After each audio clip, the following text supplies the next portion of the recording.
Hey guys, welcome back to the channel. This is a story about what if Naruto X Blake was in RWBY.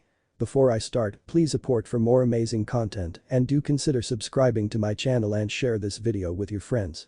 This is written by NeonZangetsu and link in description and support writer. Let's start the video. Read if you dare. I call bullshit. Language, Naruto. Like I said, bull. You wrote a book.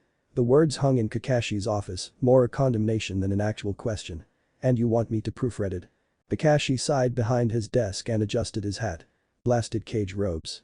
He couldn't stand them. How anyone got used to the damn things, he'd never know.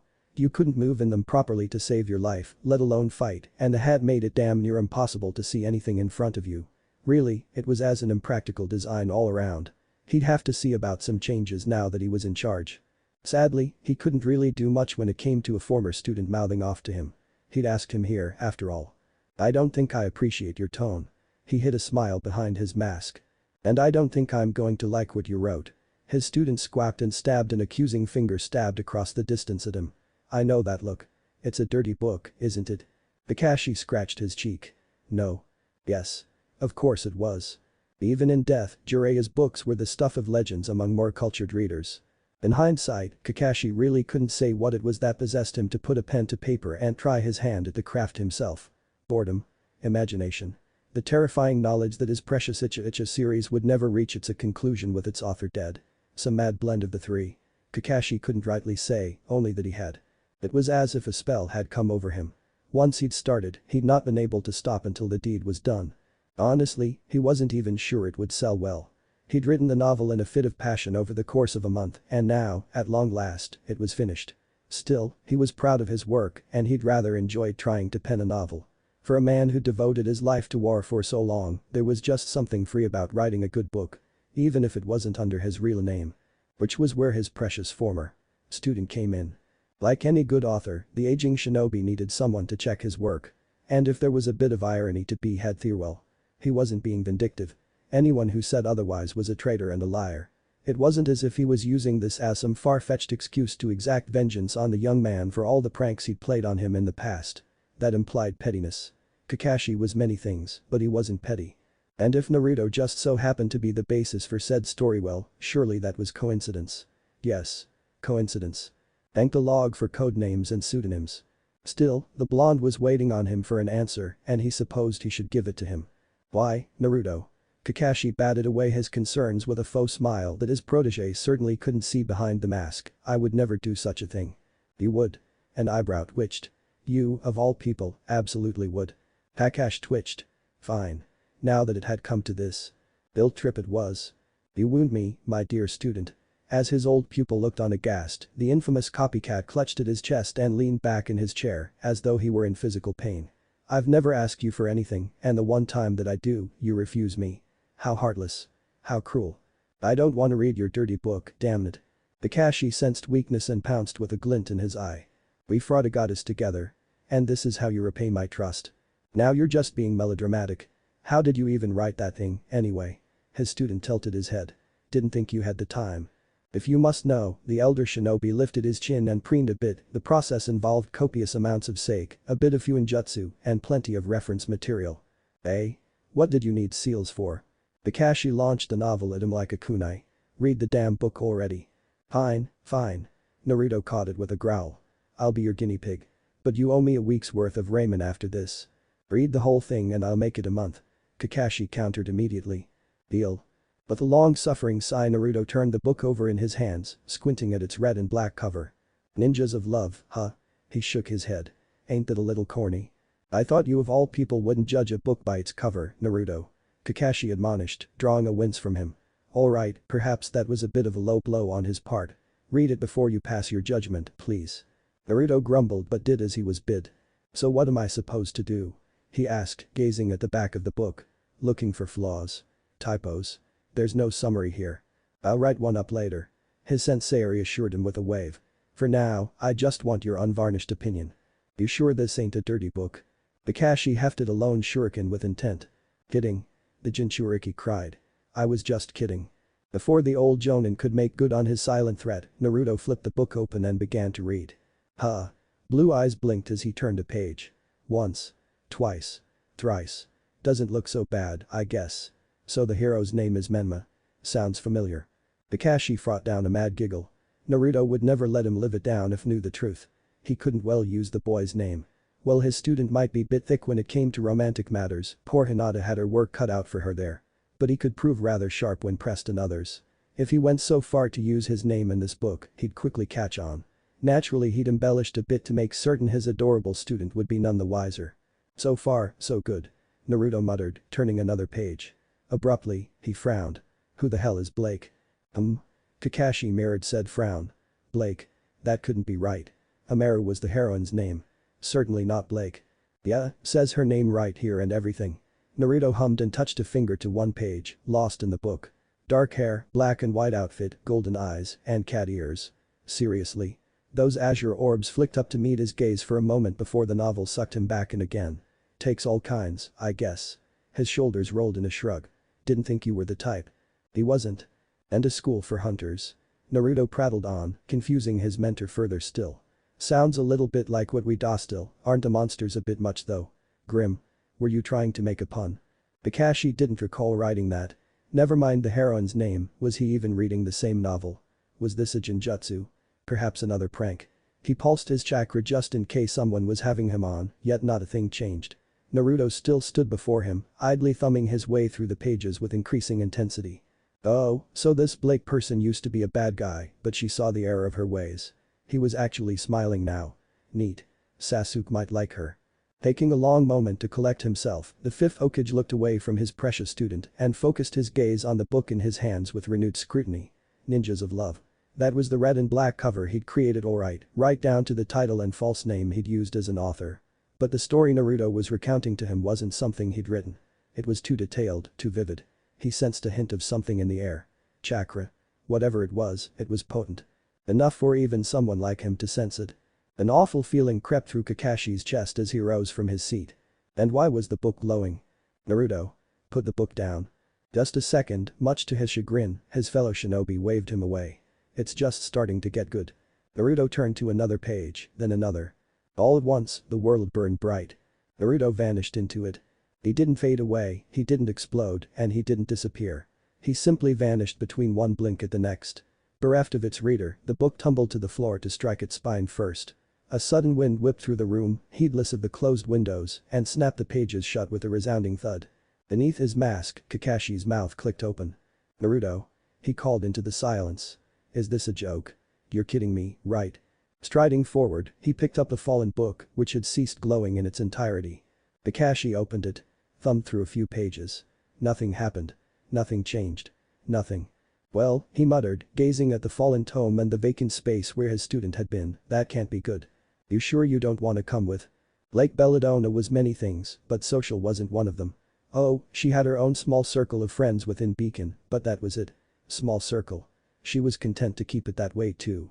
Outside of Team RWBY, she wasn't really the sort to actively interact with others who didn't share her interests. And now? A trip into the city.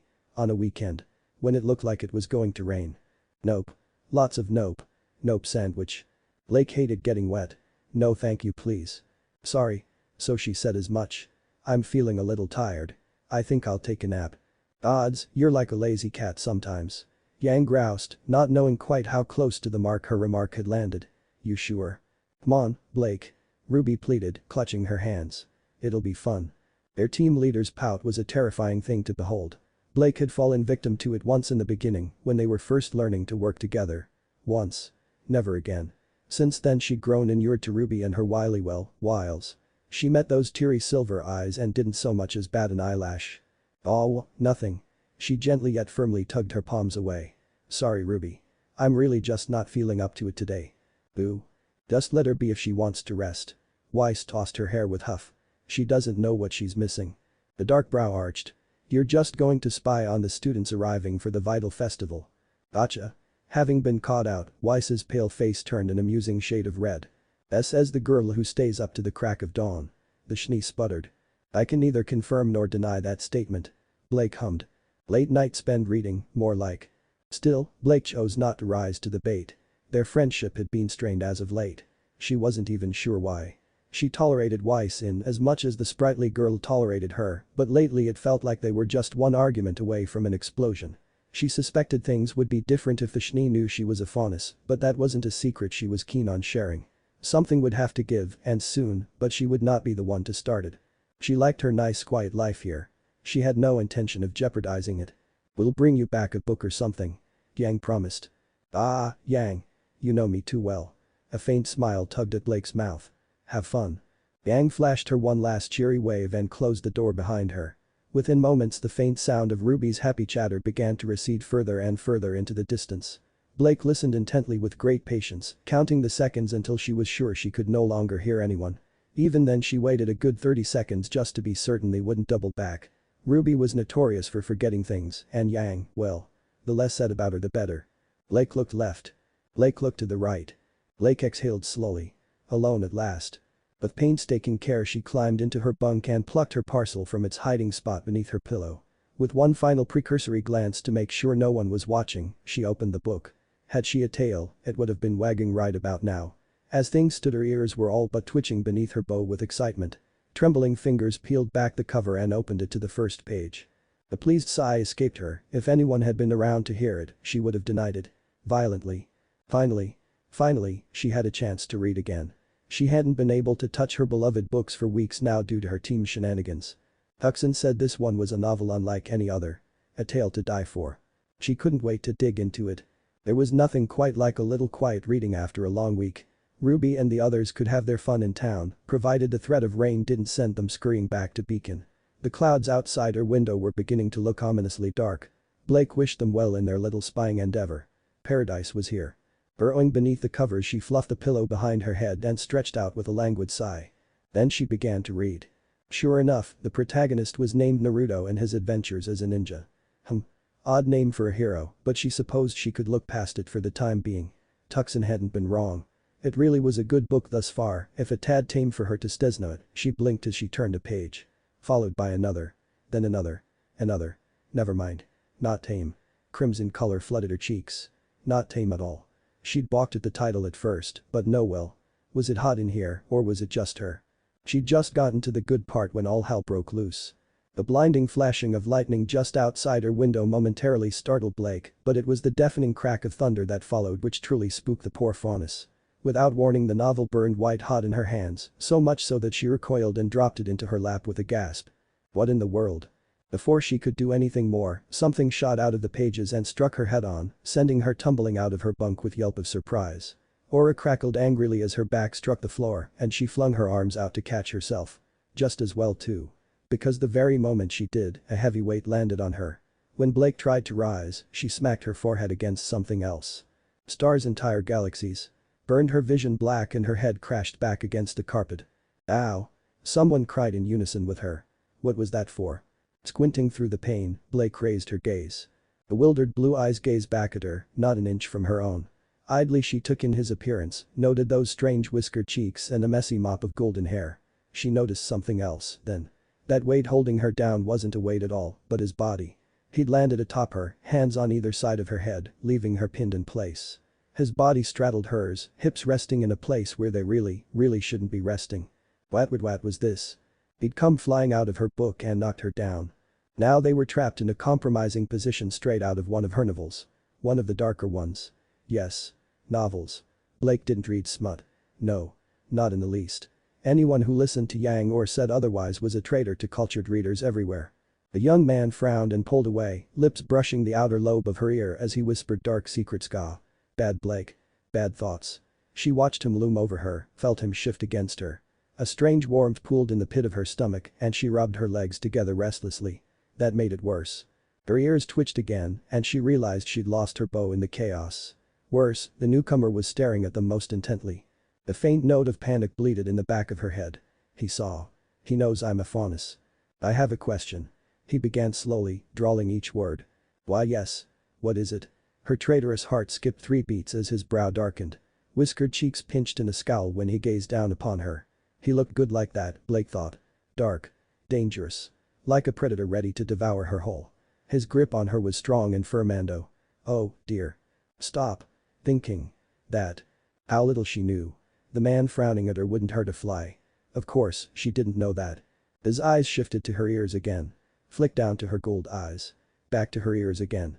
The stranger tilted his head and suddenly that strange, stormy expression fled from his visage, chased away by a sunny smile. It made Blake's heart skip another beat. By contrast to his earlier glower, this one suited him all the more. In the end, his question was not at all what she'd expected. Are those real? Blake blinked slowly. Excuse me? The ears? He prodded them gently. Are they real? Blake twitched.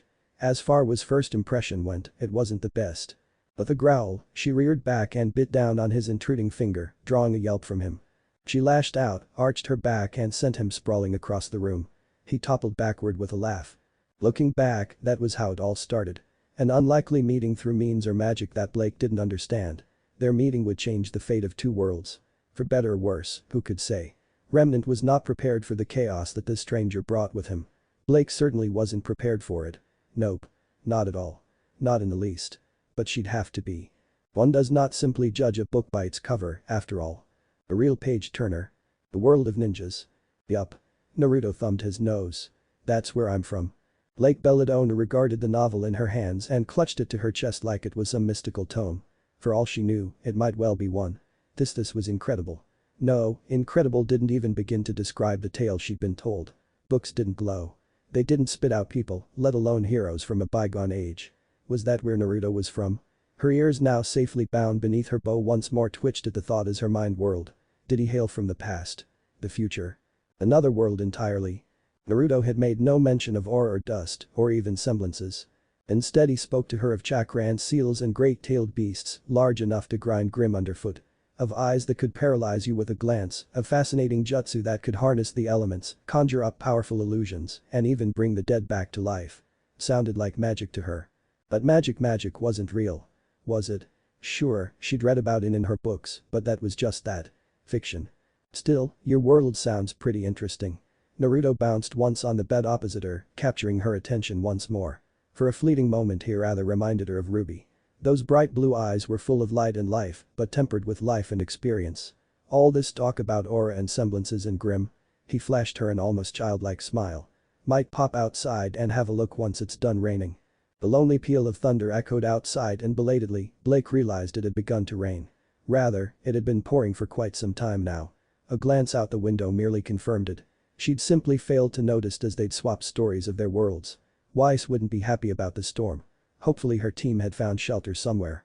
That, or they'd managed to find a bullhead back to Beacon. She prayed for the former, if only because it would give her more time to analyze this anomaly that had caught her interest. Oh gods, how was she going to explain this to them? Did she even dare? Nope. Don't think about it. You have proof, don't you? She babbled helplessly. You can't just tell me all this and expect me to believe you. Her words trailed off into a yelp as the young man crouched before her bolted upright and burst into golden black light. It was like staring at the sun. His very presence lit up the dim room and his eyes they were wrong, but not in a bad way. They weren't human, yet she felt no fear from them. Cross-shaped pupils regarded her with bemused affection. That could just be your semblance. Blake cried. Want me to bring Kurama out? He asked. Kurama? My partner. Naruto hummed. Blake tilted her head. I don't see anyone. No. He chuckled. You don't. Still, it's probably not a good idea to let him out in a cramped space. The whiskered warrior allowed, bobbing his head. How about this? He raised a hand and almost immediately, blue light began to coalesce in the center of his palm, forming a spiraling sphere of teeming azure light within. A faint whirring sound reached Blake's sensitive ears as she gazed at this perfect sphere. When she reached out to touch it, the wayward warrior shook his head and pulled his arm back. Trust me, you don't want to touch this. A Rasengan hurts like hell. Also a semblance. She yelped. Red eyes rolled as Naruto snuffed the sphere out in his fist, only to cross his fingers and summon two copies of himself from nothing but smoke. Three heads tilted to regard Blake Belladonna, who stumbled backward like a drunken crab at last call. Three faces smiled back at her. Three chuckles pervaded the room. Did she mention three? Well? The unlikely trio asked of her. Do you believe now? It was too much. Somewhere in the back of her mind, Blake felt the last thread of her sanity begin to fray. She desperately pinched herself, to no avail. If this was some catnip-induced dream, no amount of pain was able to wake her from it. Worse, she wasn't sure if she wanted to. Faced with the reality of his deeds, that tiny thread snapped with an audible twang. Something else rose in its place. Curiosity. Right, that does it. Blake flung up her arms. I give up, this is amazing. Without thinking, she strode forward and gave the nearest clone a tentative poke with her index finger. When it didn't challenge her, she did the same to its twin. Ow. This one growled at her. What are you touching my face for? Stop that. It's fine. The original sighed. She won't hurt you. The copy wrinkled its nose at him. Doesn't feel fine. Ears twitching, Blake ignored the clone's complaints and latched onto its left arm. It was warm to the touch beneath the fabric. Alive. She could feel a pulse beneath her fingers even as the doppelganger glared bloody red daggers at her. This far outstripped anything she could create with her semblance. Her clones vanished almost as soon as she made them. At most, she could swap with them, use them to take a quick hit, maybe even get a little creative if she had some elemental dust on hand, but that was the extent of her abilities.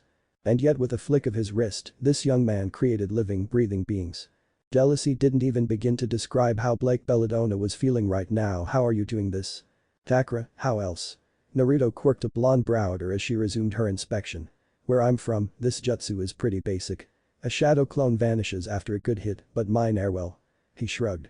Let's just say they're a little sturdier than that. This isn't all that impressive, you know. It was impressive to her. Naruto clapped his hands twice, and the lookalikes vanished back into the ether from which they'd come, leaving Blake with an armful of empty air. All that remained was fading smoke that soon dissipated, then not even that. Jealousy gave way to a more earnest emotion. Hopeful golden eyes rounded on towards the blonde. Can you teach me? Nope. His denial proved swift, as she suspected it would. Pretty sure you don't have chakra, and that's a must for any jutsu. Oh. Her eyes drooped. That hurt a little. I see. Nothing personal.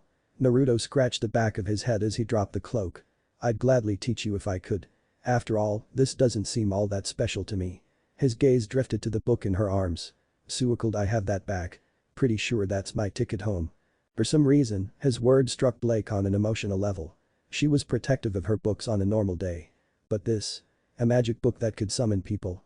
The very idea of giving it up was anathema for her. All of her instincts had clutching it to her chest. His eyes narrowed on it and she was suddenly afraid he'd take it away from her. You have to take it with Oi. She pleaded as he held his arm out.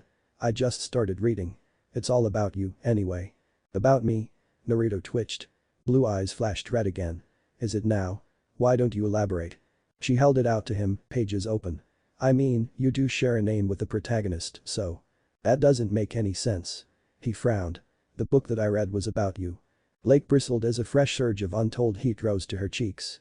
A book about her? No. No, no, no. Absolutely not. If there were such a book she'd burn it. Naruto sounded so sure that she couldn't bring herself to argue with him. Wait. If there was a book about her, no. Magic was bullshit. Best not think about it. No, she said instead, it definitely says your name here, not mine. Naruto leaned forward to look at it. His forehead brushed hers. Wait. And then, his right eye twitched. Thesis porn. No, it's fantasy. Blake defended staunchly. Excuse me for a moment. Before she could ask what he was doing, the blonde marched over to her bed, snatched her pillow up, and buried his face into it. Blake felt her face flame as her mind conjured a particularly poignant thought. Judging by the muffled scream that followed, Naruto didn't much care, nor notice her plight. A heartbeat later he flung it away, stalked to the window, and flung it open. Kakashi. The blonde howled into the storm. You son of a bitch. You lied to me. When I get my hands on you. She blinked rapidly. Who's Kakashi? A dead man. Naruto growled, fingers twitching as he spun away from the window. Don't concern yourself with mourning the dead. Blake was just about to argue against that very fact when she heard a distant commotion in the hall. Lock. Yang's catcall ran down the corridor. We've come back to haunt you. We got rained out. Ruby's voice echoed that of her sibling. And ran into a delinquent. Weiss cried. Naruto hummed. Friends of yours. Blake's back went stiff as a board. Looking back, she couldn't quite explain the sudden bolt of panic that shot through her. Only that it did. Her head whipped toward Naruto with an audible crack. There was a boy sitting on her bed. In Team RWBY's room. She could see it now. Weiss would have questions. Accusations, more likely. Ruby wouldn't stop badgering her. Yang would never let her live it down. Oh gods. There would be no escape. None whatsoever. They'd torment her until the end of time. They're back. Quick. She hissed at Naruto. Hide. The blonde brow rose. Why? When the door handle began to turn, Blake flung herself at it and held on for dear life. Needless to say, her teammates protested. Hey. Blake, what the heck? Open this door at once. We're sopping wet. You can't come in. She made up a like on the spot. I'm not decent. Oh, come on. Xiaolong laughed. We're all girls here. Don't get your panties in a twist. Blake flailed for an escape route and found none. There was nowhere for Naruto to hide. He couldn't very well dive under one of their beds. He'd be caught out in an instant. He didn't look too keen on jumping out of the window, either. It was still pouring out there, and the storm had only worsened. Her eyes alighted on the novel, left on her bed. That in the book. She hissed at Naruto. What? The shinobi flailed. Hey. I'm not a damn genie. It probably won't even work. Wataminute. Yang cried. Is that a boy? Open. Up. Now. It's not what it sounds like. She wailed. Open this door. Yang smashed the door down, and Blake lost track of Naruto in the chaos when a sopping wet RWBY led by a rather angry Weiss burst into the room to bowl her over. The door flattened her against the floor and her head cracked against something hard as her aura flared hard. Oh, look at that. Everything was spinning. She could see so many fishies. Someone plucked the battered wooden frame off her and hauled her to feet. A pair of mischievous lilac eyes met hers. Suo, where is he? I have no idea who you're talking about. When in doubt. Deny, deny, deny. They had no proof. They couldn't prove anything. We all heard his voice, kitty cat. The brawler planted a hand on her hip. Where did you stash him? Ruby blurred past her in a cloud of rose petals, checking under the beds, peeking out the window, even lifting the rug for good measure. Naruto was nowhere to be seen. She wasn't sure if that was a good thing. Shinobi were supposed to be stealthy, right? Had he disguised himself? The window was still latched, or it had been before Ruby opened it, yet there was still no sign of the whiskered warrior. If you must know, she lied eloquently, I was talking to a friend on my scroll. Who were you talking to? Yang's grin bordered on insufferable. None of your business. Blake Krista looked back. On her bed, the book snapped shut with an audible click. Oh, dear. Something told her he wasn't going to be happy when he got out of there. Yang looked to be all of 3 seconds from calling her on the carpet before Weiss beat her to it. You should have been there. The heiress cried out, her patience finally exhausted. We ran into a filthy front of stowaway and he caused us no end of trouble. Time was funny inside the book. It was like being thrust into a dark pond and shoved to the bottom. Everything was murky and weightless, hazy and indistinct. And although Naruto found he see somewhat, everything felt off. Blurry. Tilted. As though he were trying to gaze through a thick pane of hazy glass. He couldn't see past his own damn nose doing here. Kurama. He called out into the black. You there? Silence. A tan hand touched his chin. Guess he can't hear me and whoever here is. Speaking of here. He drifted aimlessly for what felt like an eternity, unable to see anything at all as he knew he was here and he could feel his, but he couldn't see past his nose. Still, she's got some nerve pushing me in here. On closer inspect it wasn't as dark as he thought. He saw light, no, 2 lights. One proved distant and the other far closer. Through it he glimpsed a familiar face. Blake. She had the book, his book. Clutched tight to her bosom, fingers white-knuckled around the spine. She was, and though he could scarcely see worth spit, his hearing had never been sharper. His vision might be shot here, but he heard every word. He heard them fight. Ugh. You ignorant little brat. That sounded like Blake's voice, alright. Had he missed something? That was Torchwick's doing, not the White Fang. Why do you keep blaming them? How dare you talk to me like that? Another voice shot back. I am your teammate. You're a judgmental little girl, Weiss. Came the cry. That's what you are. What in the world makes you say that? Nope. He decided, spinning away. Not getting involved in that catfight. Curiosity compelled Naruto toward the secondary light as their words continued to buzz about in the back of his head. He flailed his arms and limbs, pushing himself toward it. It felt like swimming through sludge. He had to physically kick and propel his body forward just to make any headway. His heart lurched at what he found there. He saw familiar faces gazing back at him, snatching of indistinct conversation flowed over the one he was currently hearing, turning the words to mush in his head. Home. This light was calling him home. His fingers twitched towards it, stretching out to touch that glowing luminescence and hesitated. If he left now, would he be able to come back? And if so, what was the book, then? A portal. That didn't make any sense. Kakashi wasn't that good with seals, surely. So then why? So you admit it. He heard Weiss cry suddenly. The White Fang is just a radical group of terrorists. That's not what I meant and you know it. His world lurched to one side. Hey, now. He shouted into the black. Stop jostling me around. No one heard him. I don't understand why this is causing such a problem. That is the problem. Blake snapped. Had Naruto been able to see his forehead, he would have slapped it by now. As things stood drifted, really. He settled for a slow shake of his head. He didn't even understand why Blake was fighting or what it was even about anymore. Friends shouldn't fight like this, right? You realize you're defending an organization that hates humanity, don't you? The faunus of the White Fang are pure evil. There's no such thing as pure evil. Blake's voice snarled at her. Naruto winced. There really was. He'd fought it. Why do you think they hate humanity so much? But Blake was back on the attack again, and his attention was inevitably drawn back to her, like a slow-moving avalanche he could no longer stop.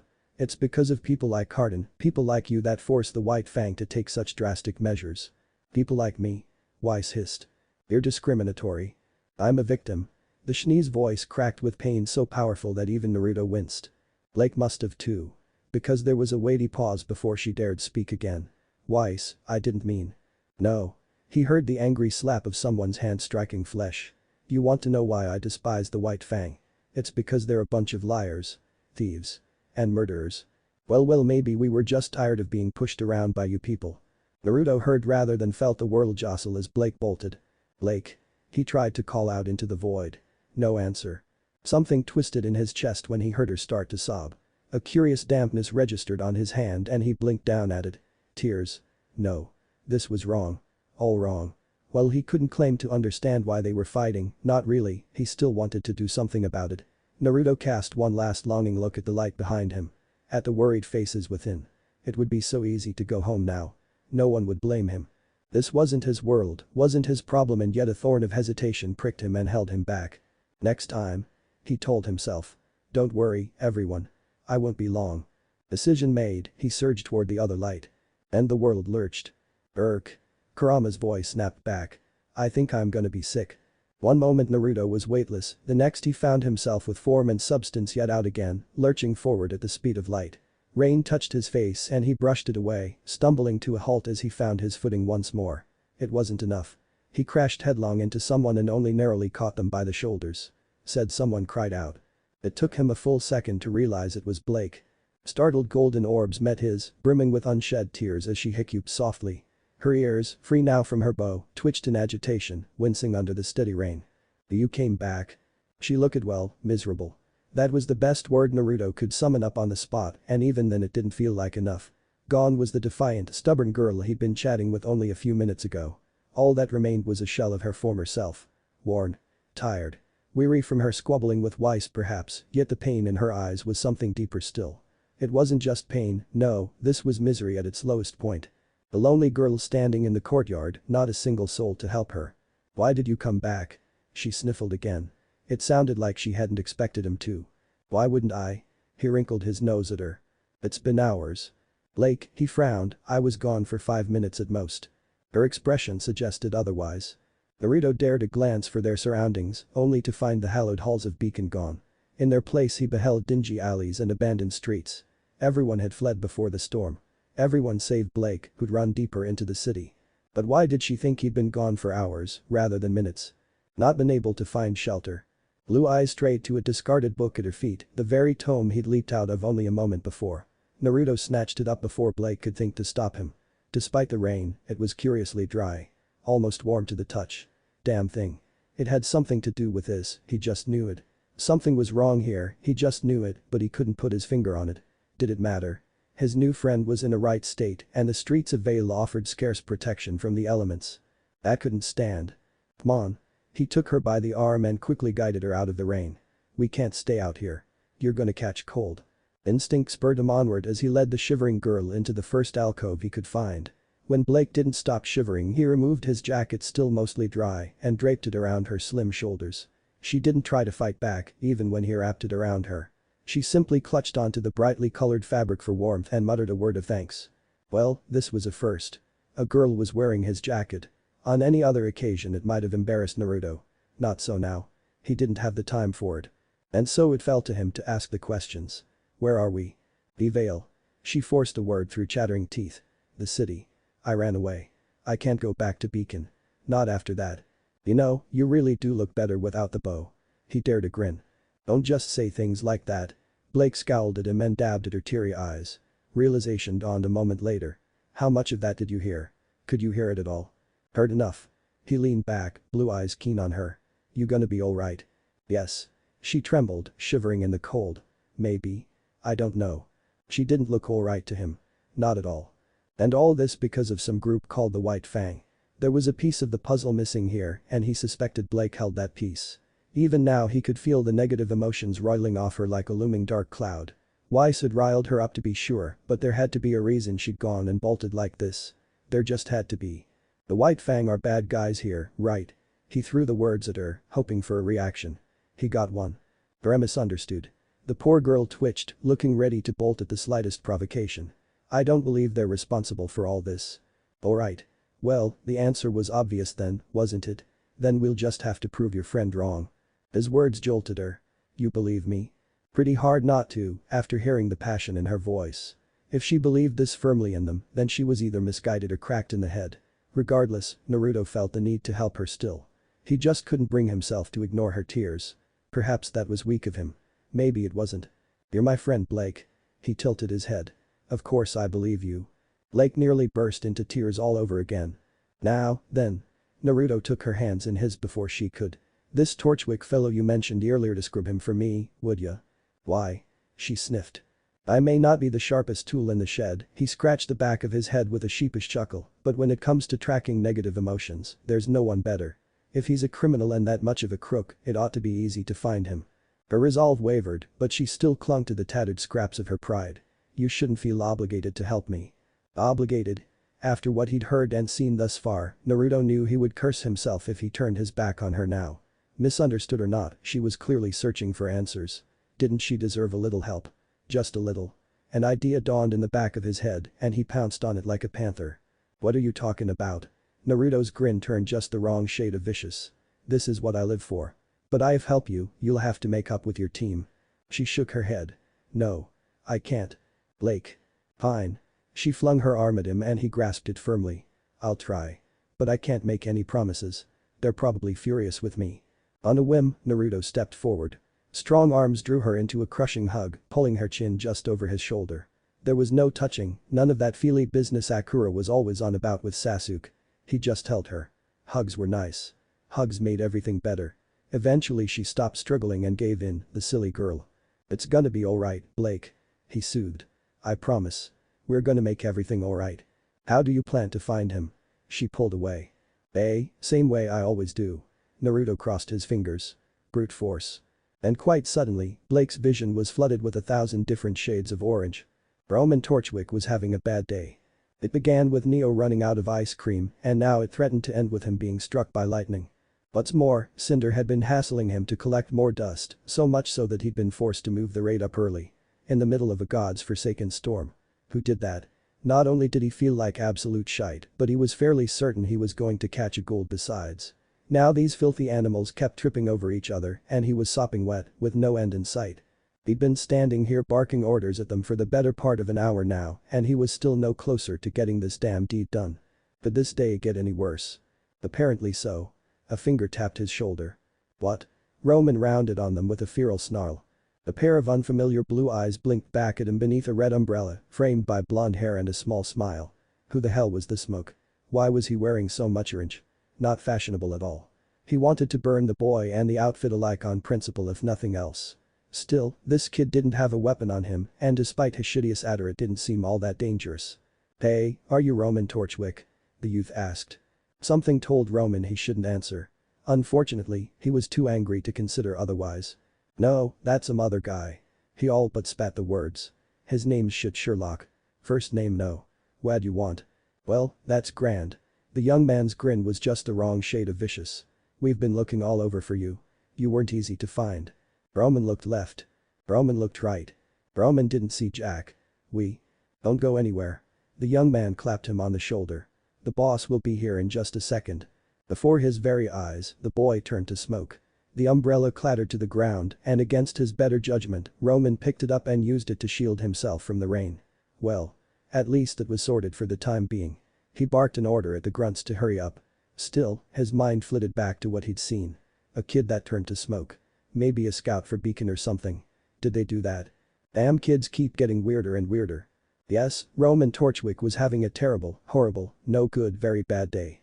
It got a whole lot worse when a giant golden fox appeared out of nowhere to swat a bullhead out of the air and smash it into the ground. Roman froze. There was nothing else he could do. No witty retort he could try, no glib line of dialogue to spout as he beheld the towering behemoth looming over the very warehouse he'd come to plunder. The peal of might thunder ripped through the night, echoing its howl as lightning flashed through the grief-stricken skies, 9 tails of pure energy thrashing behind its bulk. To his great dismay, one of those tails swatted another bullhead from the sky like a gnat. And suddenly, Roman had something to say. Rather obvious, really. What the hell is Oz been feeding these kids? Never gonna put you down. Karma wasn't really something one considered when settling a debt of gratitude. But this put a smile on Naruto's face, right and proper. Batter up. A single swing of his arm sent another white fang squad flying through the air like straw dolls. One of them caromed off a shipping container and wedged himself there. Another skipped across the ground like a flung stone and crashed into her fellows. A bowling ball scattering so many bowling pins. A third proved even more unfortunate. Really, his momentum had him cartwheeling through the air quite gracefully right before he landed in the drink. Points for style if nothing else. Was this a competition, he wondered. Should he be competing for points against Blake? Someone brought a baton cracking down on his head. Naruto grunted and lashed out in a vicious mule kick, spearing the man's groin. The poor Frontis crumpled with a wheeze and he grabbed him by the face, slamming him into yet another of his comrades. He used that poor bastard as leverage and leaped onto the shoulders of another. From there he kicked off their broad back, twisted in the air, and brought an open palm down on massive white and black, trying to close with him. The keening sphere ignited in his grasp. Giant Rasengan. The explosion that followed was nothing short of spectacular. Bodies flew in every direction. Those at the epicenter of the blast were the lucky ones. They perished almost immediately. Unfortunate, but there was nothing he could really do about it. He hadn't intended to kill them. Not as his fault these folk were squishy. The unlucky ones were those left behind. They were flung far and wide at vicious velocity to smash into the ground, left with manged limbs and broken bodies. Screams of pain filled the night, swallowed by a fresh peal of thunder. Naruto landed into their midst in a pointed crouch, cloak flaring behind him like a cape. Rain lashed at his face as he stood, blue eyes wild and wide. "Haven't you had enough yet?" he shouted into the storm. "If you keep going like this, you're all going to die. I mean, you can keep trying to kill me." In his experience, terrified enemies surrendered rather quickly. Surrender meant less bloodshed. If that meant scaring them out of their wits, well. It was a sacrifice he was willing to make. He could have cackled like some madman, but that just wasn't his style. Plan B, then. But my friend here might take issue with that. Yet another bullhead fell in a ball of fire as Kurama swatted it out of the sky. Someone threw down their weapon and turned tail. Another joined her. Another. And another. Another still. See? Naruto smiled at those who continued to waver. There's no need for this. Just lay down your weapons and we can talk. All humans must die. The chainsaw crashed down at his head, only to be intercepted by a golden hand at the last moment. It spat sparks against the protective shroud of his cloak, unable to pierce his defenses. He glimpsed an absolute brute of a man straining with all his might against him. His size meant nothing. His strength meant nothing. The ground cracking underfoot. You guessed it. Nothing.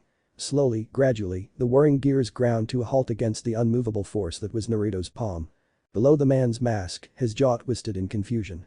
A bead of sweat ran down his brow, lost in the storm. The brute looked at his chainsaw. Down to the human effortlessly holding it at bay. Back to his beloved chainsaw once again, now melting in his hand. But you how? Have it your way, then. A red eye rose to meet him, squinting against the rain. I tried to make peace. Guess I'll settle for war. The golden fist cracked against armor and bone, causing the giant banesaw, if his name was to be believed, to fold over his limb like a wet paper towel. Naruto gave him a one final lick for good measure, cracking his mask and laying him out flat. More turned and ran after that. Shadow clones chased them down to the last man. Naruto stalked after them, dispatching any foolish enough to challenge him. You're enjoying this? Laughed in the back of his head. Course I am. Naruto hummed as he kicked the legs of another grunt out, deflected a bullet, and flung it back in the face of a would-be sniper. I've got some stress to blow off. He tried to ignore the body that fell limp at his feet. Bad guy. Shooter. Killer. Ignore. Besides, these bastards made Blake cry. I take that real personal. Softy. Kurama scoffed as he batted one last bullhead from the sky. It crashed to the ground like a falling star to join its fallen brethren, depriving the Faunus of their air support at last. His reign of terror didn't end there. With a sky-splitting roar, the giant kitsune leaped down from a nearby warehouse and bounded after those who continued to flee. Naruto considered calling him back for a moment, then thought better of it. Kurama never got to have any more. Where was the harm in a little chase? He'd have the survivors begging for mercy or worshipping him in the next 5 minutes, probably the latter. That left him and Blake with the last of the dregs. You see, this battle was simple. Naruto liked simple. Simple was nice. Simple was good. No tricky issues to deal with here, no matters of doubt or guilt to consider, simply black and white. What they had here was a bunch of bad guys in need of a good old-fashioned beatdown. Just like that old days. In that, Kurama was all too eager to assist. Together, the two of them cut through the white fang like wheat. Blake was somewhere in the grand melee, but he'd lost track of her in the storm. That was fine. She was a big girl. Surely she could look after herself. On your left. Kurama informed him primly. Naruto yawned. I've got him. The golden fist whirled up, catching the slim barrel of a metal cane before it could bisect his skull. Firm fingers locked around, only then did he deign to look at his attacker. Blazing red eyes met startled green and found little power there. Rather fashionable fellow, this. Might steal that hat off him. He was feeling festive. The cane snapped open at its base, bringing him face to face with a targeting reticle. His attacker grinned and squeezed the trigger. Blue eyes widened. Checkmate, kid. Naruto's head snapped to the right, allowing the blast to shoot harmlessly past him. It struck a container and ignited it, birthing a mighty column of fire. Both men balked. One turned to the other. You know, Naruto drawled, sneak attacks aren't sneaky when I can sense them coming a mile off. Nobody's that fast. Roman Torchwick recoiled. Not even red. What the hell are you? He grinned. Just your friendly neighborhood shinobi. Clenched knuckles thundered into the side of Roman's face and sent a tooth whistling free into the air. His hat flew from his head and struck another shipping container. Naruto tracked it with one eye, making a note to retrieve it later. Because remarkably, the thief didn't faint, much less falter. He actually held on, the tenacious prick. More power to him. Pretty damn impressive. Huh. This must be that aura thing Blake had mentioned a while back. Oh, well. He'd just have to him harder. Roman turned his head, sparks skittering across his face. Dathered. But it'll take more than a lucky hit to beat me. Blue eyes burned a stormy red again. Care to test that? His foot sifted out and Roman met it with a knee. Naruto didn't miss the wince that followed. Aura whined angrily, nearly buckling beneath the force of that attack alone. He could have pressed his advantage there. He chose not to. Some would have called him a fool for that. He called it mercy. Alright, instead the whiskered warrior stepped back and gave his foe a chance, both to breathe and speak his piece. You're not half bad. DCH. The man fumbled for a cigar, remembered it was raining, and gave up. Don't get cocky. Was it arrogance when you knew you would win? Naruto disagreed. This battle was already over. It was merely a matter of time now. Yet something held him back. It wasn't simply his sixth sense that stopped him, but rather the negative emotion emanating from the man before him. Anger. Frustration. Those he could understand. He pushed them aside and looked deeper. Then he saw fear. Lots of fear. But not fear of him. He feared someone else. Even now in the heat of battle, that terror clung to Roman Torchwick, pervading every fiber of his being. When he inhaled, Naruto caught the scent of fire. Fire and ash. Hesitation became reluctance, now. What are you so afraid of? Words escaped him before he could hold them back. Roman flinched. The hell are you on about? You. He raised a finger as a fresh peal of thunder shook the heavens above and stabbed it in his direction. You're terrified. And not of me. Don't lie. I'll know if you do. Eh? Green eyes blinked rapidly. Well, aren't you a piece of work? Don't tell me Ozpin sent you here. Did he really see this coming? Who the hell is Ozpin? Now it was Naruto's turn to blink. What are you talking about? Ah. The thief wagged a finger at him. Now who's lying? Spoiler.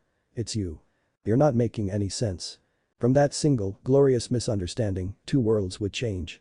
Tell you what. The mastermind planted his cane into the ground and wiped a bit of rain from his brow. I'm cold, I'm wet, I'm miserable, and I'm not going to make any profit from this. He turned to look back towards the city. Chances are, the cops are already on their way and you're not gonna let me leave, are you? Oddly enough, his grin only grew. It was the smile of a desperate man. That damn fire bitch will kill me for getting captured. May as well throw you a bone. He leaned forward, tell the old man he's looking for a bitch named Cinder. Cinderfall.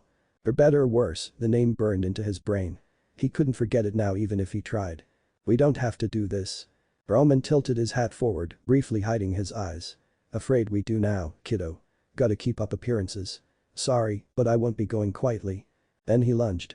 They traded a wild series of blows, parrying and feinting their way across the docks. Gunfire mixed with chakra in the rain. Roman was good. Very good. He knew better than to face him head-on. And so he gave ground, constantly falling back, unwilling to challenge him in a direct contest of strength. All the while, the numbers of the White Fang continued to dwindle. Beset on every side by Kurama, bad weather, and angry shadow clones alike, they were soon routed. Naruto didn't pay any attention to them. He only had eyes for his opponent. A quick feint and a sudden jab at his nose ended things. To his credit, Roman got his cane up in time to block the latter. It didn't make a lick of difference. Just as before, he tried the same trick. Even as the thief tried to squeeze off a shot, Naruto gently reached up and grasped the thin barrel in his fist. This time. He squeezed. Metal buckled with an awful shriek. Melodic cudgel made an ominous noise as its payload stopped short. With nowhere to go, the fire dust round tried to bowl forward through the ruined barrel. It turned the metal a deep cherry red. Metal warped. Twisted. Bulged. Roman released his weapon and tried to pull back, only for one hand to seize a fistful of his coat and yank him close. Naruto grinned as their foreheads touched. Bang. Melodic cudgel imploded a heartbeat later, spraying them with white-hot shrapnel. Naruto ignored it by virtue of his cloak and Kurama's healing factor. Roman was not so fortunate. Forced to push his faltering reserves to the fore or risk having his face pulped, there was nothing he could do. He snarled as the last of his aura shredded away under the blast, leaving him defenseless. Ow, damn it. He choked. Not so rough. You're gonna kill me at this rate. Naruto surged into the smock and caught Roman by the coat. A flick of his wrist hauled the taller man into the air. Neo. The gentleman thief called out into the ensuing smokescreen. Stop playing with the bloody cat and help me already. Somewhere in the smoke, he heard a gasp of pain. Blake. Behind you. His sixth sense screamed a warning even as she called out to him. A whirling dervish of pink and white-brown fell upon his back, forcing him to release Roman or risk being impaled. He struck at her quickly, and much to his surprise, his fist slammed through her chest, impaling her in a shower of red. She slumped listlessly against his arm, mismatching eyes wide with disbelief. Soon enough, the life fled from him. Horror paralyzed Naruto. What? No. He hadn't meant to do that. He hadn't. Her body shattered like glass, leaving him holding nothing. Whatever fleeting dismay he might have felt vanished in that instant. Illusions. Kurama's presence rushed back in. Troublesome girl. To your right. Something shifted in the smoke, and he whirled to meet her, slapping her blade aside before it could open his throat. Eerie eyes regarded him, flickering with fear. Naruto looked down. Saw the blood on her blade. It wasn't his. She had yet to wound him. Which meant she'd hurt Blake. Badly. He looked past her and saw a familiar form, slumped down on the docks. This one wasn't an illusion. A strange burning sensation seared in the back of his head. Ah. Anger. It had been so long, he'd almost forgotten what it felt like. That, he hissed, was a mistake. Neo made a noise that might have been a whimper if she weren't mute. Clawed fingers swept out, tearing a thin line across her cheek before she could vault away. Naruto gave chase. Illusions. Teleportation. Didn't matter. He gave her no rest. Offered her no reprieve. Whoever this Neo was, she was even better than Roman. She didn't fight. She danced. When she finally fought back, he actually found himself pressed for a moment for he overwhelmed her. When she reappeared and struck out at him again, he bent his back, allowing it to run parallel across his spine. Then he reached forward, striking her weapon with all his speed and strength. The quick punch shattered the steel, leaving her clutching at the hilt, now little more than a jagged shard protruding from the handle. Neo balked, shock slowing her movements. Naruto didn't give her a chance to recover. Even as she stepped back he grabbed her by the throat, she was just so light. And rammed her into the first solid surface he could find. That it just so happened to be a certain shipping container was pure luck on his part. Metal buckled against her back. Aura shattered in pink sparks and she went limp, eyes rolling in her head. One hit. That was all it took to knock her out. He grabbed the steel and all but folded it over her body, trapping her in place. Once, the thought should have frightened Naruto. He was too angry to care. You're done. Yup. Roman raised his hands as he advanced upon him. I give. Take me to Ozban. Naruto knocked him out with a vicious right hook and left him there in the rain. A small petty part of him wanted to push the man into the reservoir and let him drown for all the trouble he'd caused him. The rest wouldn't allow it. Once more he restrained himself. A quick twist of the wrist rendered the same treatment unto the master thief. And left him in a less than cozy metal sandwich beside his partner. He looked up to find the crimson lens of a camera following him. Huh. Kurama mused. So they have those here, too. A shuriken whirred from his hand and shattered it. From there, 3 quick strides carried him to Blake's down form. His heart beat faster with every step. She wasn't moving. No. Calm down. Just breathe. She was fine. He could still sense her. That meant she was still alive. You couldn't sense a corpse. By the time he reached her, the pounding of his chest threatened to drown everything out. Kurama muttered something, but he couldn't hear him. Everything had gone red. But the supreme effort of will, Naruto wrestled his emotions under control, knelt down, and nudged Blake's shoulder. "Come on, kitty cat. Rise and shine." Bleary golden eyes fluttered open to regard worried Azure. "Someone attacked me," she rasped. "I saw her go for Yautri to warn you." "Yup, you did good." He hoped his smile didn't reflect his anxiety. He couldn't see her injuries properly in the rain, but blood was never a good thing. Real god. "You did all this be yourself." She rose slowly, favoring her right leg as she regarded the fallen bodies. "Just what are you?" He looked away, trying to hide his relief. "I already told you. I'm Naruto. That good enough?" Blake sighed. "We still don't know what their objective was." "Fair point." He stomped over to one of the few remaining grunts. A quick kick righted the poor sod and jolted them back to the world of wakefulness. An eye flashed out at him. Naruto scoffed and slapped it aside with his bare hand, sending it skittering away into the storm. The grunt crawled backwards like a drunken crab. "You'll never take me alive, huntsman." "I'm a shinobi." Naruto scoffed. "Not a huntsman." "Why yeah," she wavered in the wind. "What's the difference?" "Quite a bit actually." Naruto stepped forward, shadows shrouding his face. "See, a huntsman would arrest you.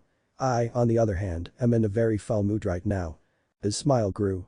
Now it wasn't a pleasant one by any means or measure. Too many teeth. His eyes burned red as Blake looked on, sapphire shimmering into scarlet. Say what you would, but Naruto just wasn't a very good actor. He'd made that abundantly clear. Blake sorely hoped that's what this was.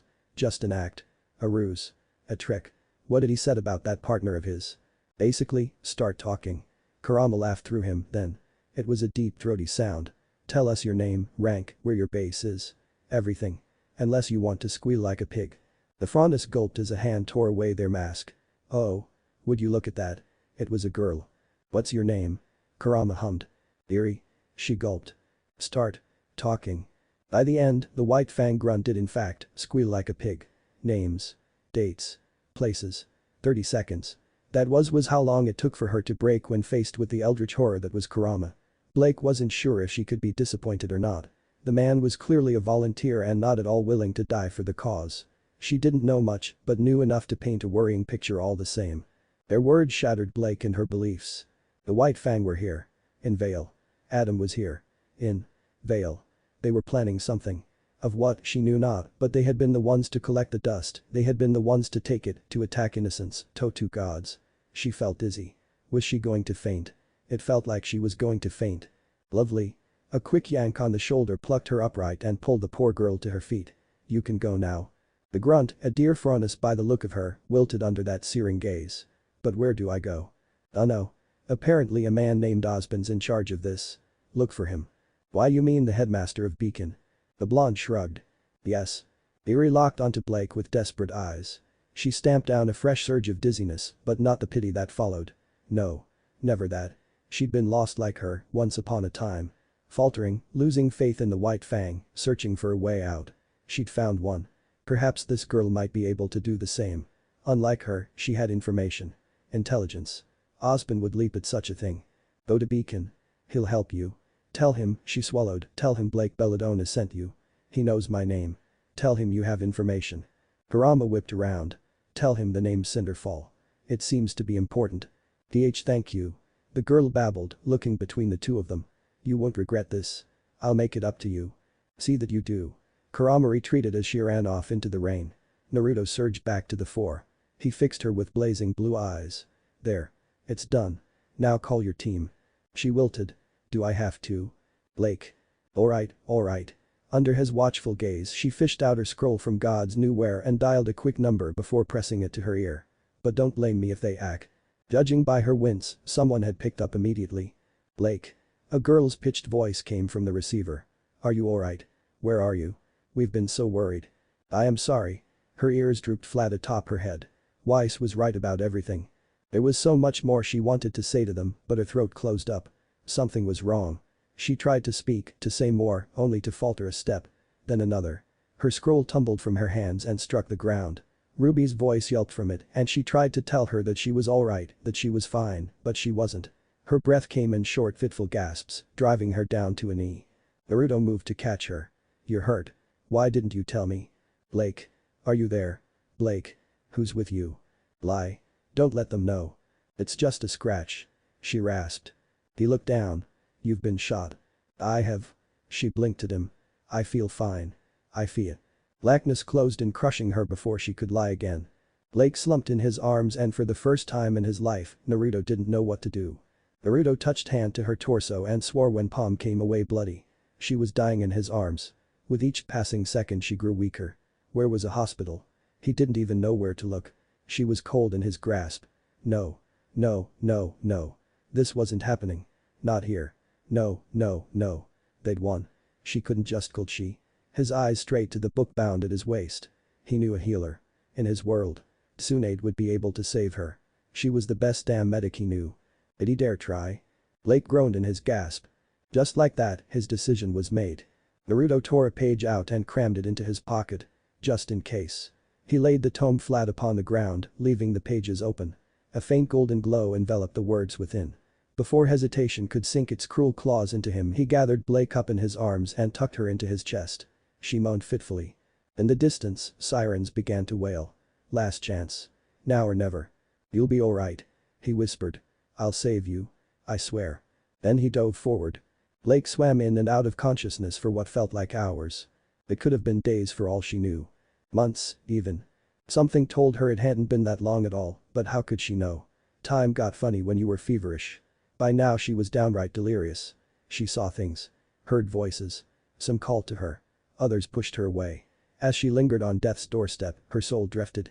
She witnessed impossible visions that made heart hurt, glimpses of a past and future she'd never remember.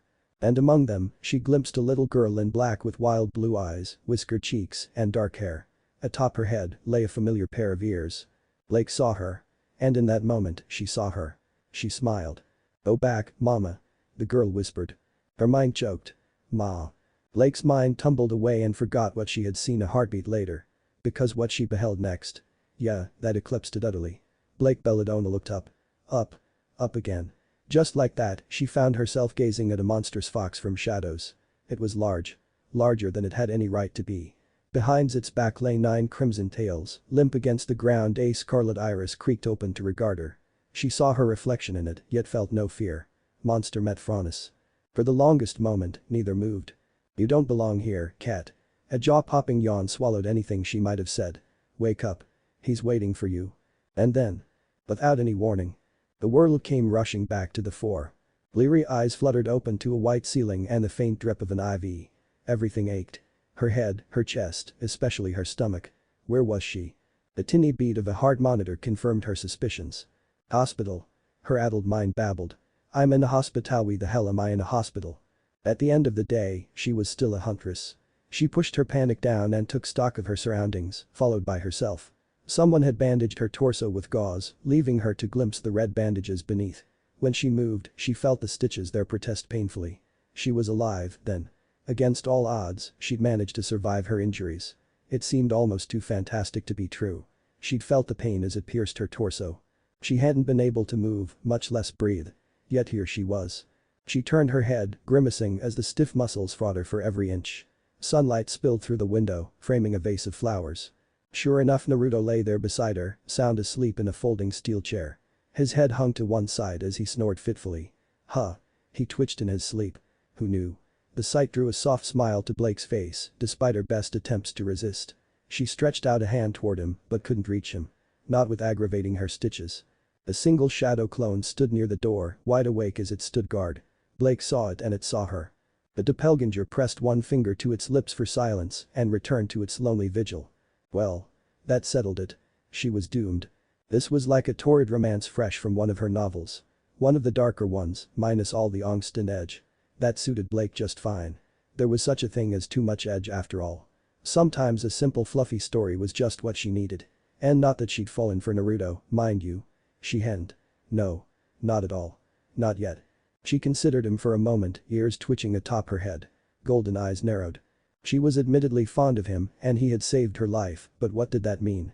Her ears twitched again, moving just so as she stifled a yawn behind the palm of her hand.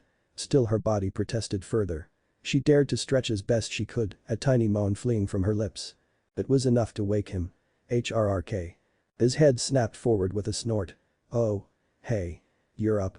Where am? Easy, there. He pushed her back down when she tried to sit up. You lost a lot of blood. Grandma said it was touch and go for a while there. Grandma? Where she croaked the word, where am I? You're safe. He reassured her quickly. This is one of the best hospitals in the elemental nations. Wait. She seized on the word, even as her throat protested. What did you do? Naruto pressed a glass of water to her lips. She drank greedily. It didn't stop her question. What did you do? Alright, but can't get mad at me. What did you do? They may have panicked. He admitted, speaking far too quickly for her liking. You were bleeding out in my arms and I couldn't heal you in time. Much less get the bullets out. Didn't know where a hospital was. He looked away, cheeks rosy. So I took you to the one person I knew would be able to save you. Their face turned to Shen. Do you mean? Yup. He smacked his lips. Welcome to my world. Hope you enjoy your stay. The pit opened in Blake's stomach. Her world. Gone. She'd never be able to go back, never see her team again, never. Don't panic. You can go back. Naruto flailed his arms when he saw her expression. I tested it with one of the pages. Still works. He batted the book bound in his belt. I haven't let this thing out of sight, but we were able to run a few tests. Time passes slowly here compared to your word. Well, a grimace followed as he struggled to explain. So long as you don't linger in between them. Kind weird, you know. Blake tried to speak, but her stomach betrayed her. Naruto thrust a bag into her arms and she voided the contents of her stomach. Panic and fear threatened to choke her and her throat closed for a moment before she managed to master herself. It was all too much. Too fantastical to believe. Before she had been able to push the possibility aside, but now that she was staring it dead in the face she couldn't ignore it any longer. This truly was another world. One a breath apart from her own. Real enough to see, to know, to touch. Naruto offered her another glass of water. She drank it eagerly, glad to wash the taste of sick away. The very moment she finished, he offered her his hand. Sue went to her. And there went her train of thought, derailing itself in a fiery explosion. All thoughts of Adam and the White Fang went sailing right out the window. Did she want to see what this world was like? Did she dare allow herself to get attached? This was something out of a dream. Fantasy, even. She could reject his offer, of course. Demand that he bring her back to her world at once, consequences be damned. And he would too. She knew that. Naruto was a gentle soul, for the most part. But would she ever have this chance again? Shyly, almost tentatively, she took his hand. Her fingers curled around his. I'd love one. Good. We should probably hurry, though. Blake blinked. Why? Well, as she looked on, the whiskered warrior scratched his cheek. I wasn't exactly quiet when I brought you here and I'm pretty sure my friends are pissed to all hell with me for vanishing. The door slammed open with a thunderous crack, causing them both to jump.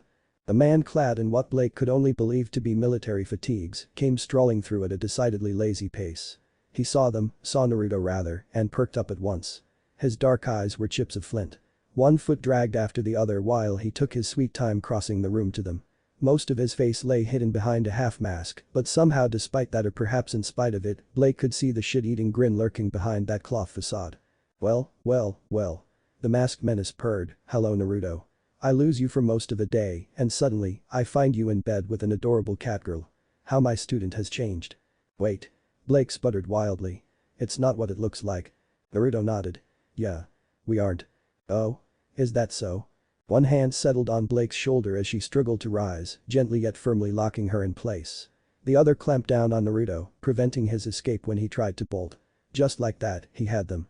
Then the masked madman tugged on each of their shoulders, reeling them in like a pair of fish until his face hovered mere inches from his own. By all means.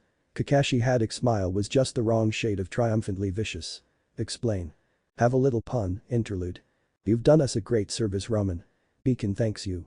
The thief sketched a sweeping bow. What can I say? I'm a people person. Roman Torchwick was not a good man.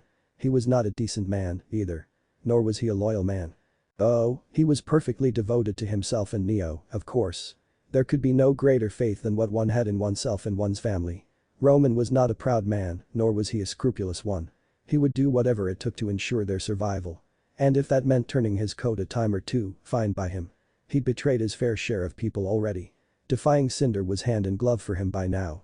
Giving her name and revealing all her sordid plans alongside a picture of her face. The husband was just icing on the proverbial cake for him. Just imagining the look on her face gave him a thrill as he savored another cigar. Heh. Blasted broad would be furious with him for this. Well, too bloody bad. This wouldn't stop Cinder, of course. She'd try another way to get at the maiden. Even if Osmond himself chased her out of Vale, she wouldn't give up. Bitch was persistent like that. If she couldn't sneak in as a student nor hope hack her way into the Atlas mechs as planned, she'd rely on the White Fang and Taurus instead. For all the good that would do them. Numbers meant nothing when faced with that thing. He recalled a brief and vivid memory of masked men and women being crushed underfoot by a giant golden paw. A shiver stole over him. Nope. All the nope. Not happening to him. Osmond was quite aware of Cinder's schemes now. Every last bit of them. Roman had been thorough. And why not? Anyone who could turn into a giant freaking fox was not someone Torchwick wanted to trifle with. He'd seen that horror firsthand. Fought him. Been picked apart like a rank amateur, him and Neo both. Power like that made Cinderfall seem like a naughty child by comparison. Glowing eyes and flashy fireworks wouldn't do jack shit against that behemoth. Beacon was clearly in its ascendancy now, and he wasn't about to fight for the losing side. For the tides were turning, and Roman had no intention of dying. Coupled with that White Fang grunt Deary, wasn't it? Sent by Belladonna, his testimony was set in stone and their future secure. Anything less would have seen him rotting in the brig for the rest of his days. Good old General Irons certainly wouldn't bat an eyelash if he suffered an accident of some sort. That wouldn't be happening now. Roman had made himself useful. Valuable. Indispensable, even. Atlas might well turn their nose up at him, but the fact remained that he'd supplied them with vital information. Even now they were rewriting the code for the mechanized soldiers. Osmond rewarded his allies richly. For his change of heart, Roman had been granted a full pardon and a million lien besides. Heh. Who said crime didn't pay? But the scene unfolding before him now. This was priceless. Why are you here? Why are you talking with Osmond? Why aren't you in jail? Perched upon the headmaster's desk like a bird of prey, Neo rolled her eyes and crossed one leg over the other. One hand flicked out at their unwanted guest in what could only loosely be called a wave. The other dug a fresh scoop from the ice cream carton in her lap, which she quickly brought to her mouth. Her eyes closed in silent bliss. Roman wasn't quite so high-minded. Why, Red? You wound me. After all we've been through. I thought you'd be happy to see me again. He knew the girl's name, of course. Damn, Brad had certainly made an impression. No, no, no. You can't be here. Ruby Rose crawled backward like a drunken crab, shrieking all the while. Poor kid, looked she was having a heart attack. He supposed it was too much to hope for. She kept crawling until her back hit the elevator and then tried to crawl up it. It opened behind her and for a moment, Roman wondered if she would dart back into it. But no, the rest of Team RWBY minus the B came spilling out and pushed their leader forward. The girl made a keening noise between her teeth, but the stony expressions of her sister and the Schnee put paid to it. Oh, but they were seething to see him again. To his credit, Osmond tried to defuse the situation. Miss Rose, do calm down. Not a chance. The old man wasn't getting them out of this. Roman reveled in their anger. Nah, it's fine. To answer your questions in order.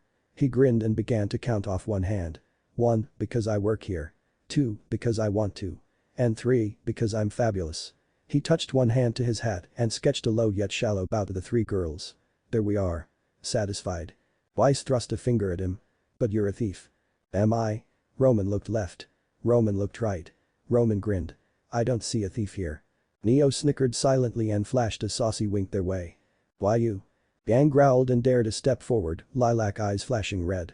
Neo hopped down to meet her with a smile. Her chin lifted in defiance as her parasol flicked out over one shoulder. They'd not fought before, but Roman was willing to bet his newly acquired fortune on his partner. Neo had cut her teeth on the streets. She was a killer, through and through. Tall, blonde and stacked over there? Not so much. That's quite enough. Osmond rose from his chair before they could come to blows. Miss Xiaolong, they are not your enemies.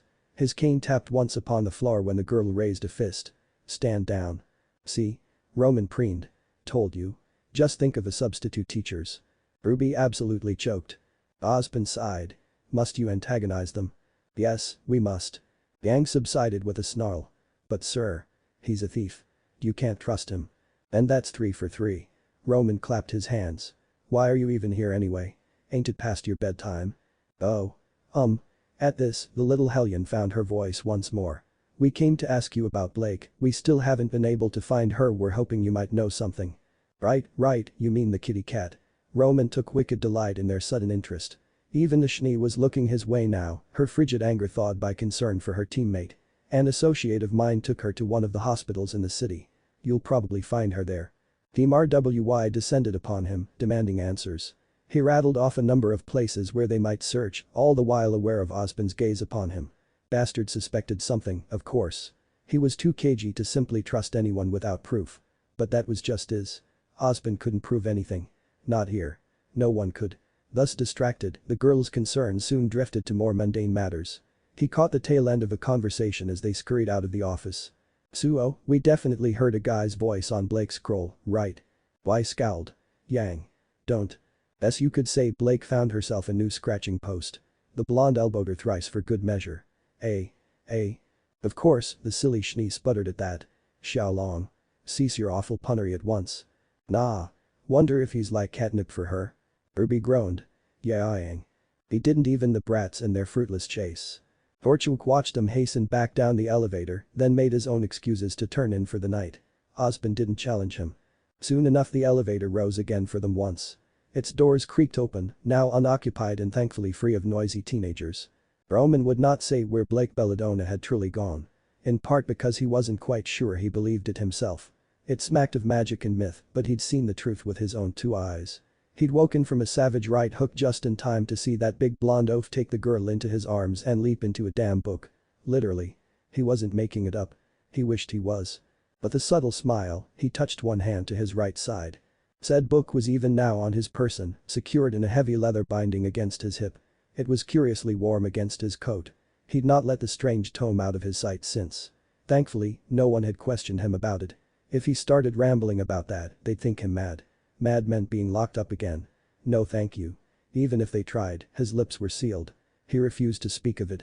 Was there another book on the other side? If so, it meant he could return at any moment, bringing that damn cat with him. Yes, the blonde bastard would be back soon. Roman knew it in his bones. It was only a matter of time. Neo stole a knowing glance at him as they slipped inside the elevator. Roman laughed and tousled her hair, drawing a scowl from the petite girl. The elevator doors closed on his smile, concealed the muffled peal of laughter that followed. Roman beamed in the silence that followed. "Life's good, eh?" She wriggled free and frowned at his waist. "My thoughts exactly." He gave his belt a brisk pat. "No sleep tonight. Not for us. I wanna have a look at this book." Opportunity was a knocking at the door, determined to be heard. Who was he to ignore her? On the contrary. Roman Torchwick was all too happy to open that door and unleash havoc. That blonde bastard had already plunged the world into chaos, and he didn't even know it. Chaos was good. Criminals thrived in chaos. Chaos kept Cinder from hunting him down and exacting vengeance. If there were more like him, well, better the devil you knew than the one you didn't. Well, devils in this case. He'd gladly sell his soul to see that bitch burn. After all, revenge was a dish best served cold. Blake found the Hidden Leaf Village beautiful. Big, too. More a rambling city than a village, it was every bit as Naruto had described. More than that, really. All told, the village rather reminded her of Menagerie, if only in passing.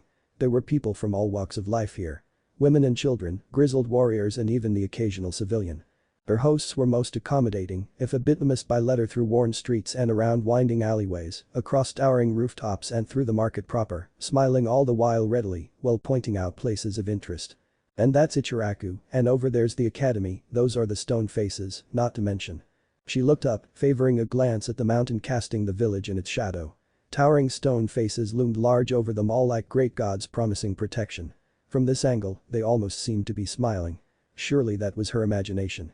She couldn't even begin to fathom the amount of work that must have gone into their construction. To carve something so grand from the very mountain itself with nothing but the strength of one's one hand. It must have taken months, if not years. It was so much to take in. Too much. Beacon had nothing on this. Her world was a whirl. She had questions of course, and he answered them readily. Moreover, no one seemed to care about her Faunus heritage, though her ears did merit the occasional glance. When asked about it, Naruto laughed. "Wasn't too long ago we fought a mad goddess with horns." He mimed them with two wriggling fingers near his ears. What are ears compared to that? "I suppose so." His words drew a soft smile to her lips, once that vanished as his words caught up with her. "Wait. You fought a god?" "Yup." He smacked his lips and crossed both arms behind his head. Some took note of Gamble Shroud at her side and favored her with respectful nods. Others noticed her close proximity to Naruto and waggled their brows.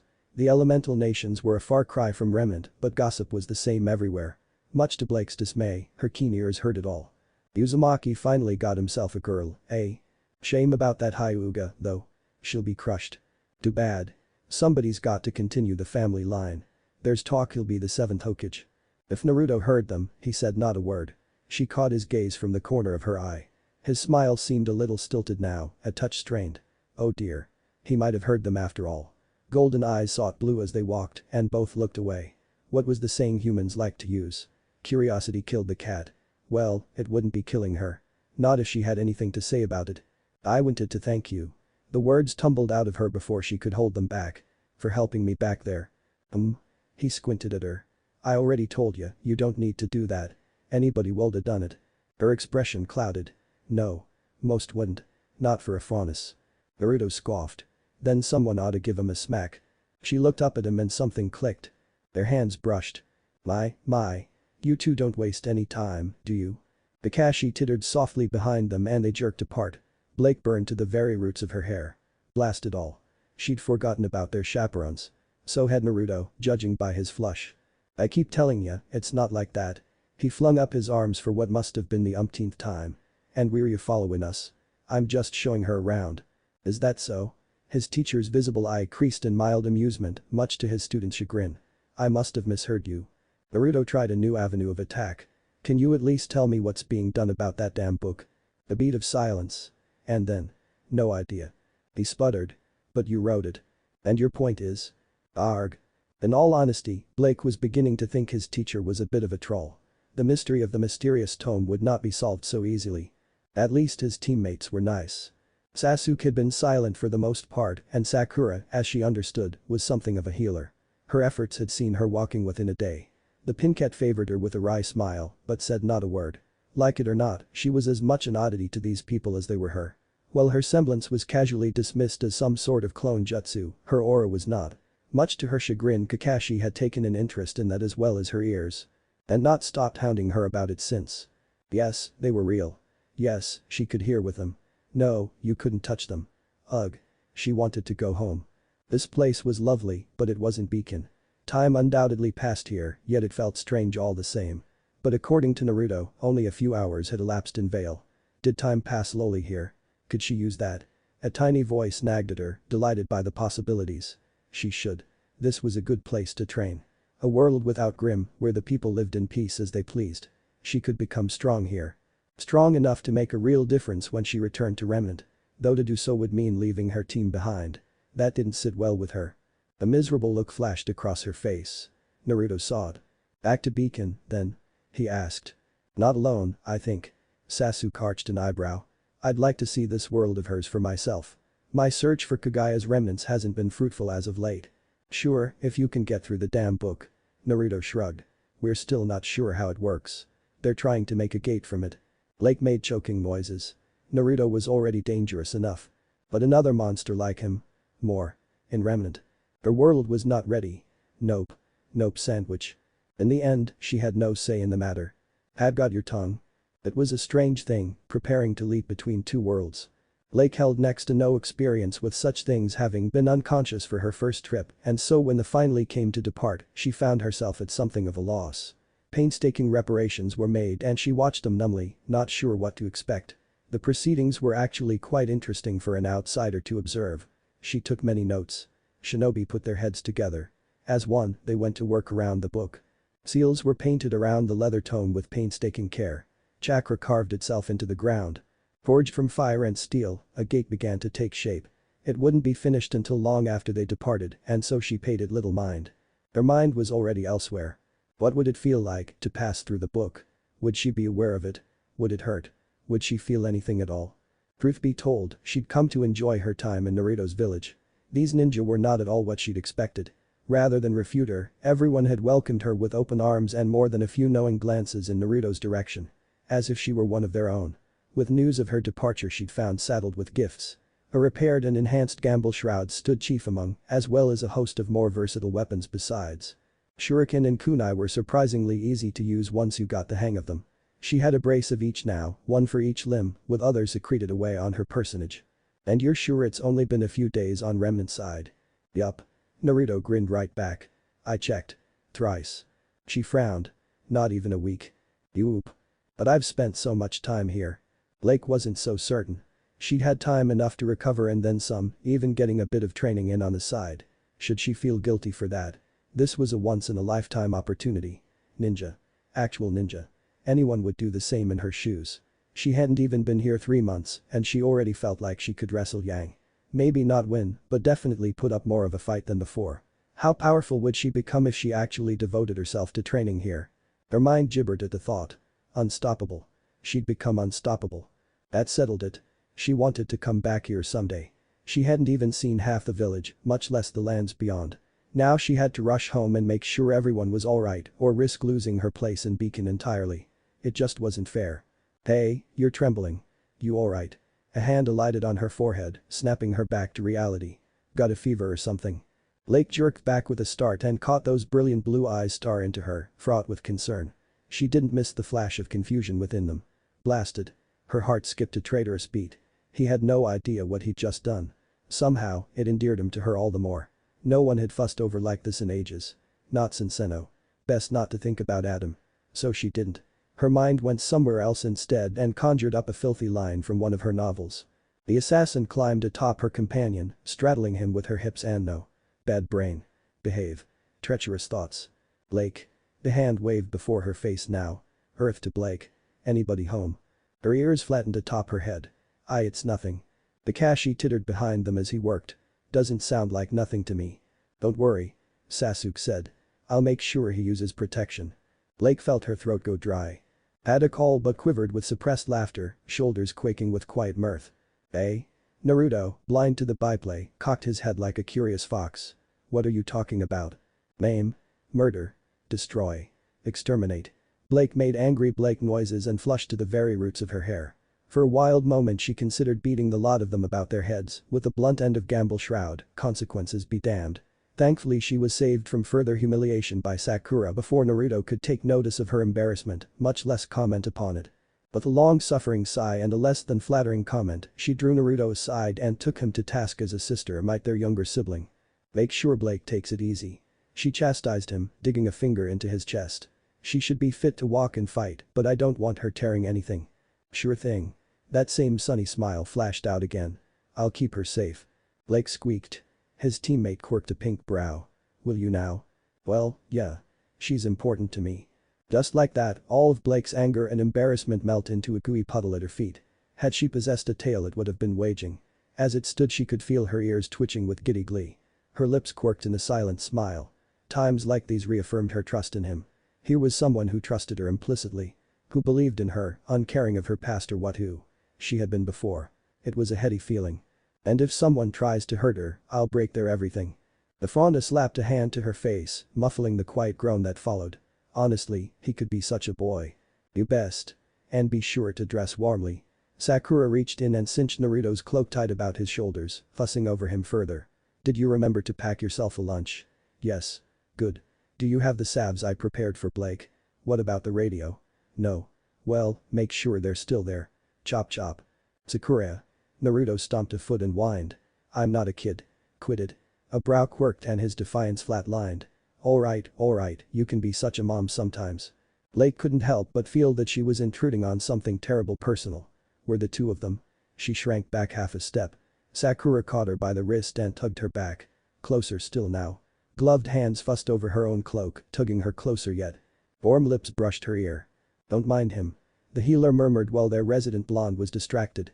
He can be a bit dense at times. Just be persistent. The heat returned tenfold and bought real estate in her heart. I have no idea what you mean. Sure you don't. Sakura granted her a nudge and a conspiratorial wink. Good luck. Blake arched an eyebrow of her own. Was she trying to? No. Surely not. Oh, and if you break his heart, I'll snap you in half. She was. In the end Blake surrendered to the sealing team's wisdom, such as it was, and stood by as they made their final preparations. He didn't have much. But he had argued tooth and nail for her, insisting she was trustworthy time and time again. His village believed him, and so believed in her. As she waited, she allowed her gaze to stray back to Sasuke. While she felt she understood Naruto, she still wasn't sure what to make of the Uchiha by his side. He was quiet where Naruto was loud. Stoic where the blonde always wore a smile. Quick to violence where Naruto wasn't. Naruto certainly seemed to trust him more than most, but even with his vote of confidence she felt herself ill at ease. Remnant wasn't ready for another titan. Naruto was powerful enough and he insisted that this broody bastard was his equal. But as stated before, she didn't have any say in the matter. No one wanted Naruto to go herring off to another world without backup. It was either Sasuke or a full squad of shinobi. This was by far the lesser of two evils. Better to have. She had the feeling the rest of this world was very keen to see remnant for themselves. The same might well apply to her realm. Naruto's world was at peace. There were no Grimm here and they had plenty of land to go around. Their technology might not be quite as sophisticated, but she suspected many Fronis would gladly trade that away for safety and security.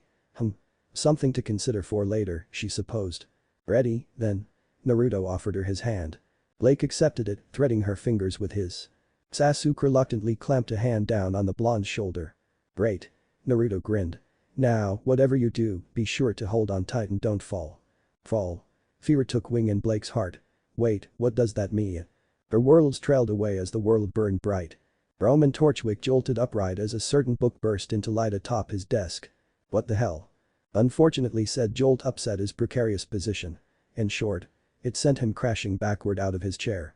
He spilled to the floor and his hat went flying. Instinct tried at him quickly enough without any significant injury, but it was too late to save his pride. Judging by the near-silent hiss of Neo's laughter, that had already taken a mortal wound.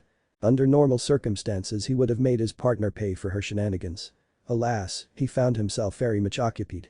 Before his very eyes the book jumped and shuddered like a thing alive. He watched the cover fly open as he climbed back to his feet, saw every page whirling with light. A strange humming filled the room, rattling his teeth, and with it came the wind, sharp and keeping.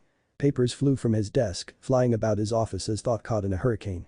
Belatedly, it occurred to him that whoever was on the other side of those pages might not be happy to see him.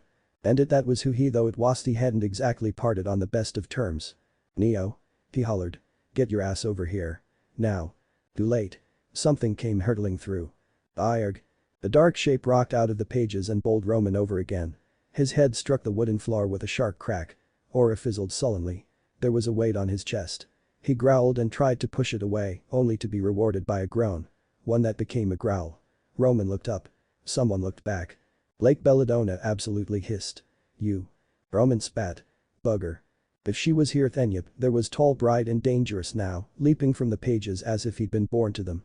By contrast his landing proved far more stable, a quick hop skip and a jump bled of the last of his momentum, turning his wild flight into a smooth landing. Bright blue eyes surveyed the office with confusion. Neo took one look at them and skittered back. So, a new voice intoned. This is Remnant. Doesn't seem all that different. Trust me, it is. Wait until you step outside. Because he'd brought a friend. Said friend took one look at the two of them and sighed. Roman's heart shuddered to a stop. The newcomer was looking at him like one would a particularly unpleasant insect. It didn't do wonders for his confidence. Those eyes were even worse. Just what the hell were they? The sight of them stilled something his soul. Neo reached for her blade, only to wilt when the stranger did the same. Blake, he said at last, get off him. He's a criminal. Gamble Shroud caressed Roman's throat, reminding him of the angry Frona still sitting on his chest. We can't trust him. Down, kitty cat. His arms flailed, batting the blade away. I'm on your side. Her eyes narrowed to golden slits. Prove it. With her sitting on him. How? How indeed. His mind seized upon an idea. Make himself seem useful. Harmless. They'd been out of the loop. Probably didn't know about his change of loyalties either.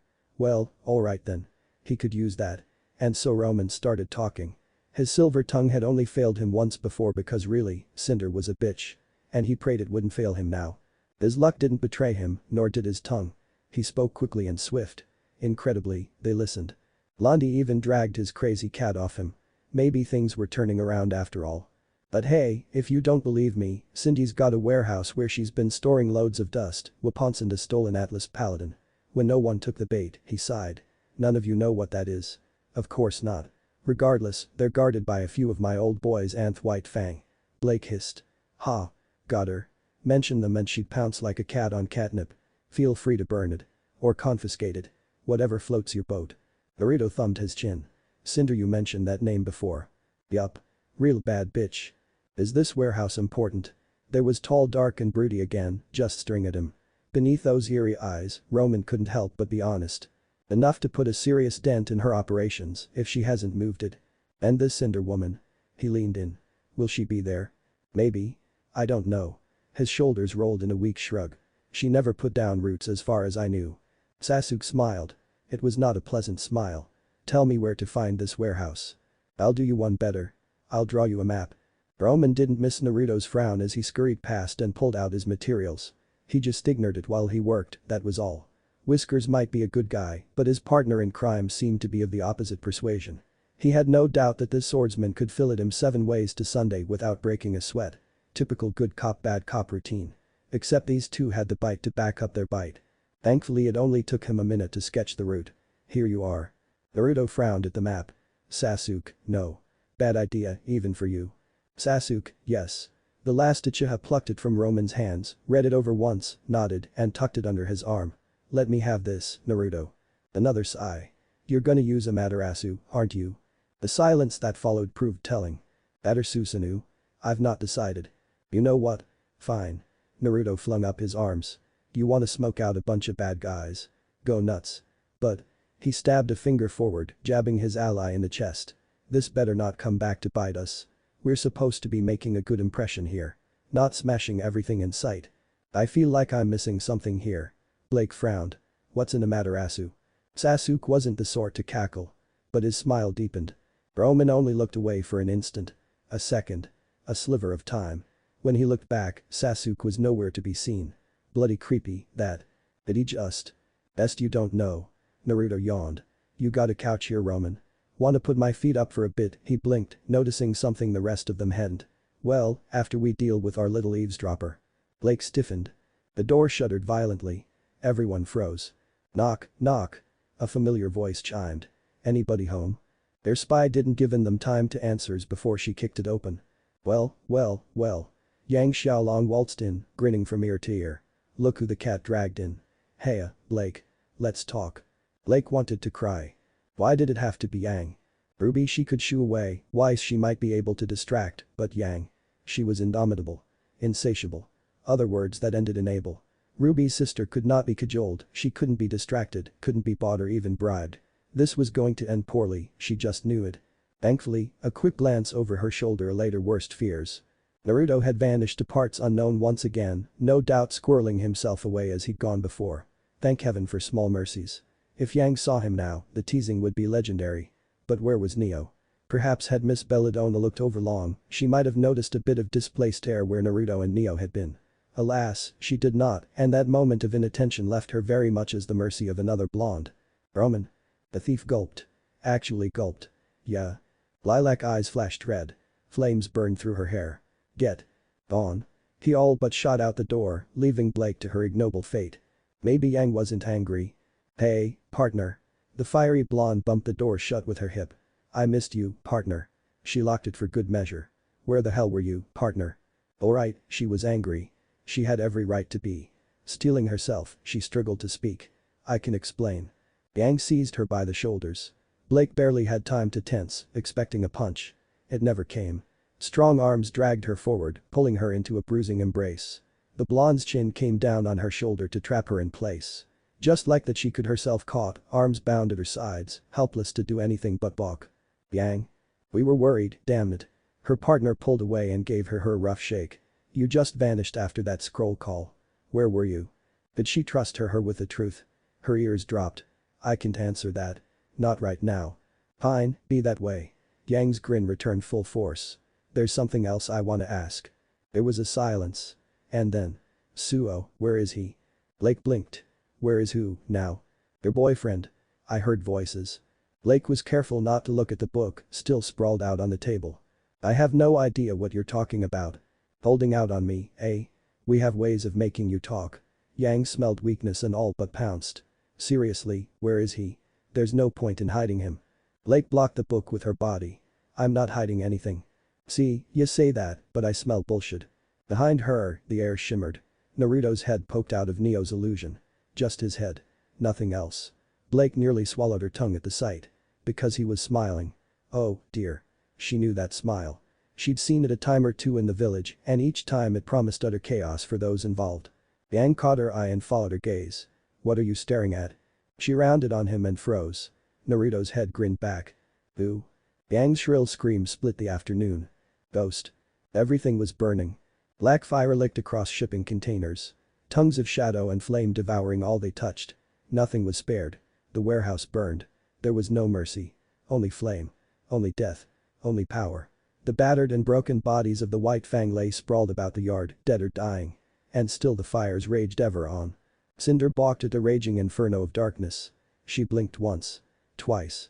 Thrice, before she found her voice. Emerald. Her pawn straightened and stood at attention, trying and failing.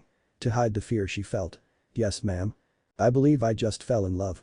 A man stood unharmed among the flames, clad in naught but a dark cloak and faded traveling leathers. He appeared to possess but a single arm, the fingers of which idly ran through the contents of a container. A fine red powder ran between his fingers. My, but he was pleasing to the eye. Dark of hair and fair of face, with strange yet mismatching orbs, he was handsome in a roguish way she'd not anticipated. Her heart skipped a beat, then another. And another. Another still. Well. The realization startled her. Apparently I have a type. So this is dust. Interesting. He picked up another handful, considering it was one might a fine gem. We could use this. He noticed her a heartbeat later and gazed down at her from the scaffolding. Are you the one they call Cinder? She preened. And if I am? He looked at her. Burn. Her sixth sense shrieked a warning and she flung herself aside. Just in time. An inferno erupted where she'd stood only mere moments before, spreading even faster than its brethren. Within moments its blaze threw to the ceiling, threading through the walls, creeping toward the paladin itself. And yet, despite the horror of it, Cinder felt no fear. None at all. A different feeling stirred in her. Naked envy, wild and keening and fierce, like a keening voice, unable to be ignored. This put the power of the fall maiden to shame. 3 words escaped her in a low, purring whisper. I want that. No. Sasuke drew his blade with a scowl. You don't. Then he was upon her and Cinder had to survive. Feel the burn. Lock. Say what you would about Ruby Rose, but she loved her friends. Almost as much as she loved her team. She would do anything for them. She'd fight for them. Cry for them. Give her life for them. There could be no truer ally in all of Remnant. She had her own share of flaws, naturally really, who didn't? But the fact remained all the same. If you were a friend, you weren't getting away from her. RWBY, way to seek an ouch. Blake learned this lesson the hard way. Scarce had she stepped into her dorm and deposited an insensate yang in her bed. Then a missile of red petals slammed into her chest. The sheer impact drove her back 5 steps until her back struck a wall and for a moment she wondered if she'd crash right through it. Pale hands took her by the shoulders and shook her like a leaf. Where did you go? Her team leader babbled up at her, silver eyes brimming with tears. We looked all over for you. We met this weird monkey guy with a staff and then Penny got even weirder because apparently she's super strong and can shot lasers out of her. Wait. Blake held up a hand to forestall further babbling from their leader. Penny. Lasers. Explain, please. Apparently, Penny's a robot. Weiss chimed in from her own bed. It's something of a secret. RWBY whined, arms flailing as her mind caught up with her. You can't tell anyone. It was enough to make Blake's head spin. Too much to take in at once. She'd seen marvels in Naruto's world, wonders beyond compare. But time had passed in this realm as well. Not much, certainly less than that of the elemental nations, but time all the same. She should have felt guilty about it. Instead she only experienced a faint sense of amusement. On a whim she reached down and pulled the failing girl into her arms. I won't say a word, RWBY. Her chin came up over their leader's head. And I'm not going anywhere. Weiss huffed and looked away. Yes, well, you'd best not. We were very cross with you. Golden eyes flitted to the heiress, then darted away. Memories rushed back and brought guilt with them. They hadn't parted on the best of terms, had they? They'd shouted and screamed at one another. Said such horrid things to one another. They were, the both of them, at fault. Neither of them were blameless in this. Blake understood that now. It made all her worries about the Fang, all her concerns about Adam, feel small somehow, strange as that might sound. She'd been a brat. Clearly, the White Fang had been led astray. If they were responsible, she would deal with them. There was a whole other world out there, full of powerful people ready and willing to come to her aid. She had 2 titans with her. But that was neither here nor there. Weiss, you were right. Her voice broke a bit as the startled Schnee turned to face her at last. You were. Oh gods, her eyes were burning. About so many things. She released RWBY and scrubbed at her face, trying to hide her tears in vain. I saw them. Just like that, the dam broke. They were there, stealing all that dust. Her voice warbled and her hand strayed to her stomach, finding her recently healed wound. I was so stupid. I thought it couldn't possibly be them. She winced against a phantom ache of pain. I almost died for my arrogance and I know that's no excuse, that you'll never forgive me, but… Slim arms enfolded Blake, crushing her back against the wall. White hair tickled her nose. Weiss. You're such a dolt. Those pale limbs tightened around her, holding fast. I'm just as much at fault here as you are. How can I be mad at you now? Team hug. RWBY threw herself around the two of them, trying her best to embrace them despite her lack of height. She didn't wholly succeed. Still, it was the thought that counted, and that thought alone warmed Blake more than words. It was almost too good to be true. She dreaded this meeting, dreaded explaining herself, feared so many things. Naruto had been right after all. You're not angry with me? Nope. RWBY chirruped. But I ran. And you came back. Weiss didn't let go of her. That's what matters. Next time, she swallowed once, a fracture worming its way into her words. Next time, just talk to us first, alright? Blake was suddenly and intensely grateful Naruto wasn't lurking about. Or was he? Oh gods, she hoped he wasn't. He'd never let her live this down. He was right. She was wrong. Something told her he'd have words for her whenever he came out of hiding. Her ears flattened against her head.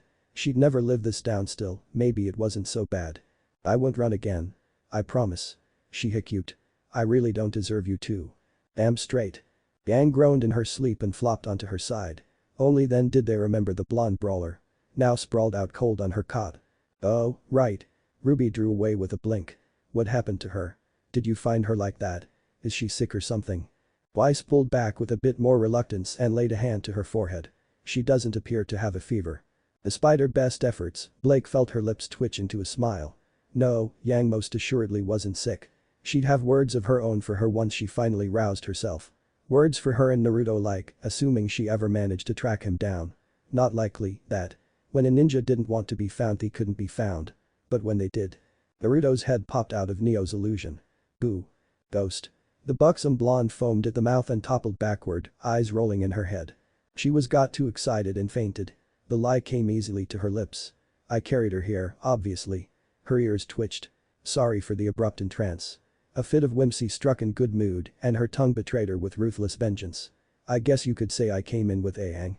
Weiss planted both hands on her hips. Blake Belladonna, was that a pun? Yes. The fauness looked away with a pained wince.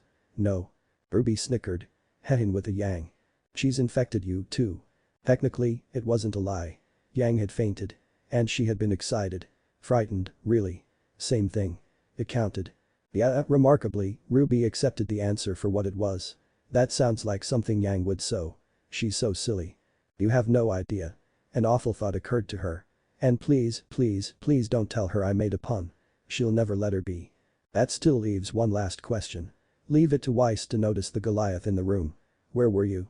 She stepped forward to poke her shoulder with a stern finger. We searched all over Vale for you. That pale digit ground deeper, pressing against her skin. I even called in a favor from my father. It's a long story. Blake winced but a little. I can't tell you right now. But I will. She amended at the Shnee's stormy scowl. It's well you might not believe me. That's all. Weiss subsided with a scowl. I suppose I'll have to hold you to thaw. Ooh-oh. New toys. Where did you get those? RWBY barely heard her.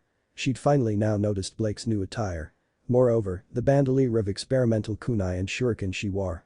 Glazed silver eyes swept over them all, right down to the pair of shortswords that were bound at her waist just below Gamble Shroud. Frankly, it was a miracle she'd failed to notice them until now. Her lips parted to explain. Would Miss Schnee and Miss Rose please report to my office? Osmond's voice cut through the speakers overhead, sparing her a lengthy story. I repeat, would Miss Schnee and Miss Rose please report to my office?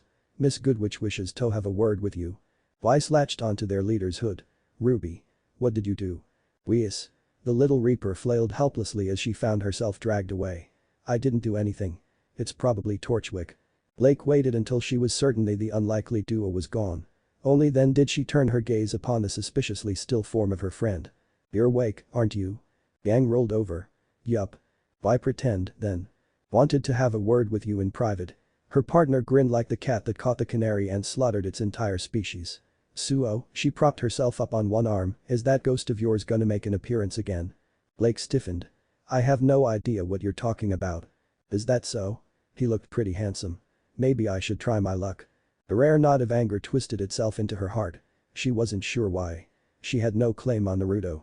If he wanted to stay hidden, that was fine. But for some reason, those words stirred something in her.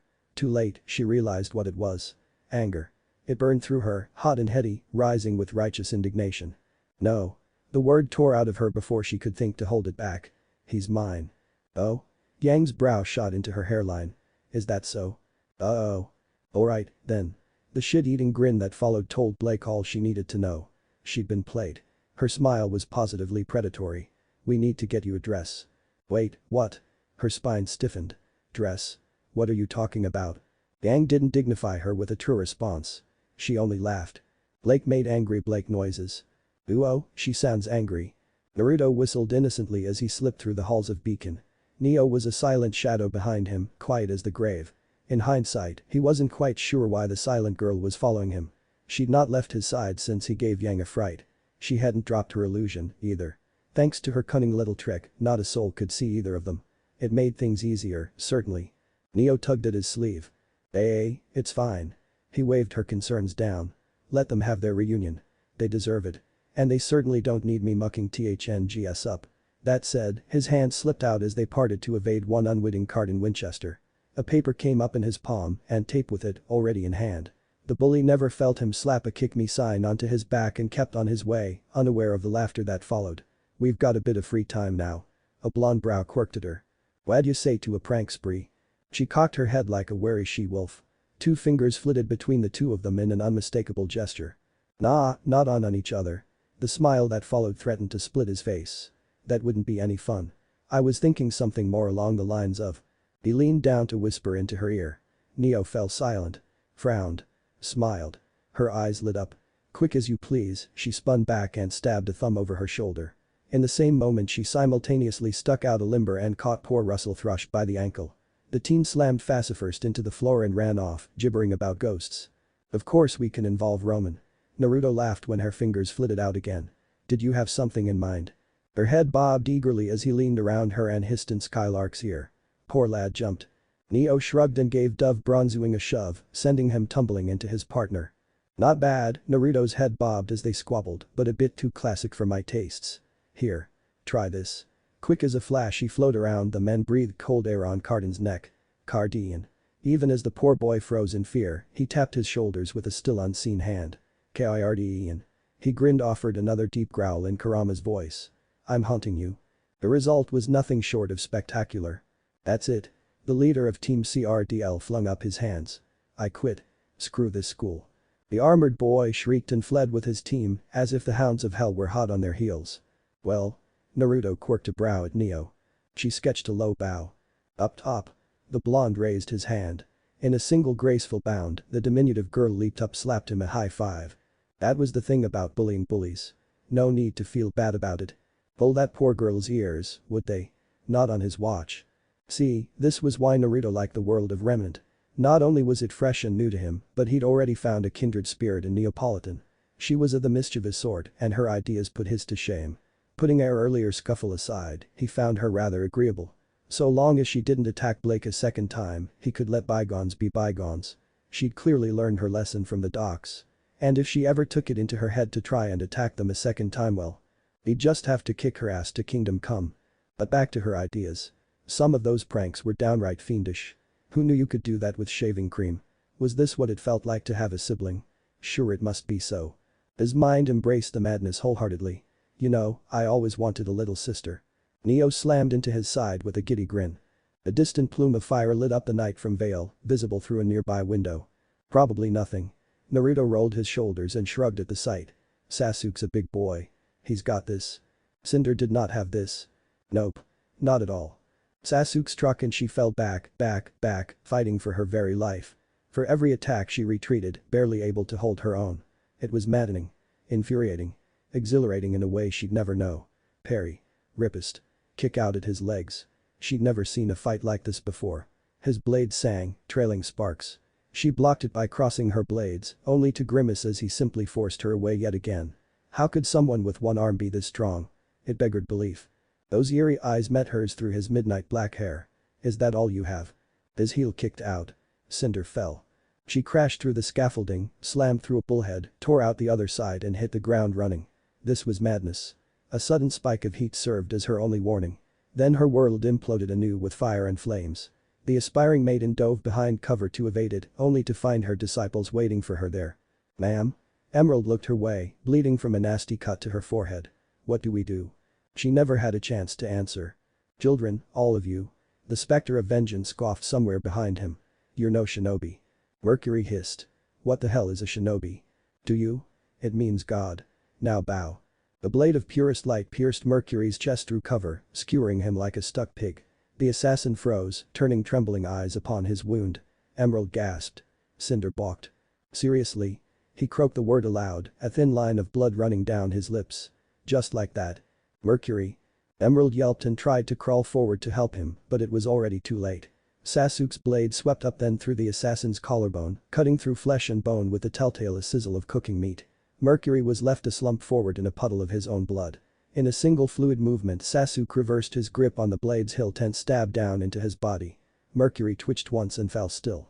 His fingers did something around the hilt of his blade and Emerald toppled back, clutching at her leg. The last Uchiha stabbed his sparking blade down into the dust. Cinder saw it and flung up her aura. Too late. Cold fury burned the world white. Sense abandoned her and she blacked out for a moment. When she came to, the world was in ruins around her. Reality snapped back. Ears ringing, vision swimming, she thrashed her way upright, unable to make sense of her surroundings. Everything was gone. The warehouse had been immolated completely, annihilated in the explosion. Emerald lay slumped beside her, barely breathing. Or maybe she wasn't.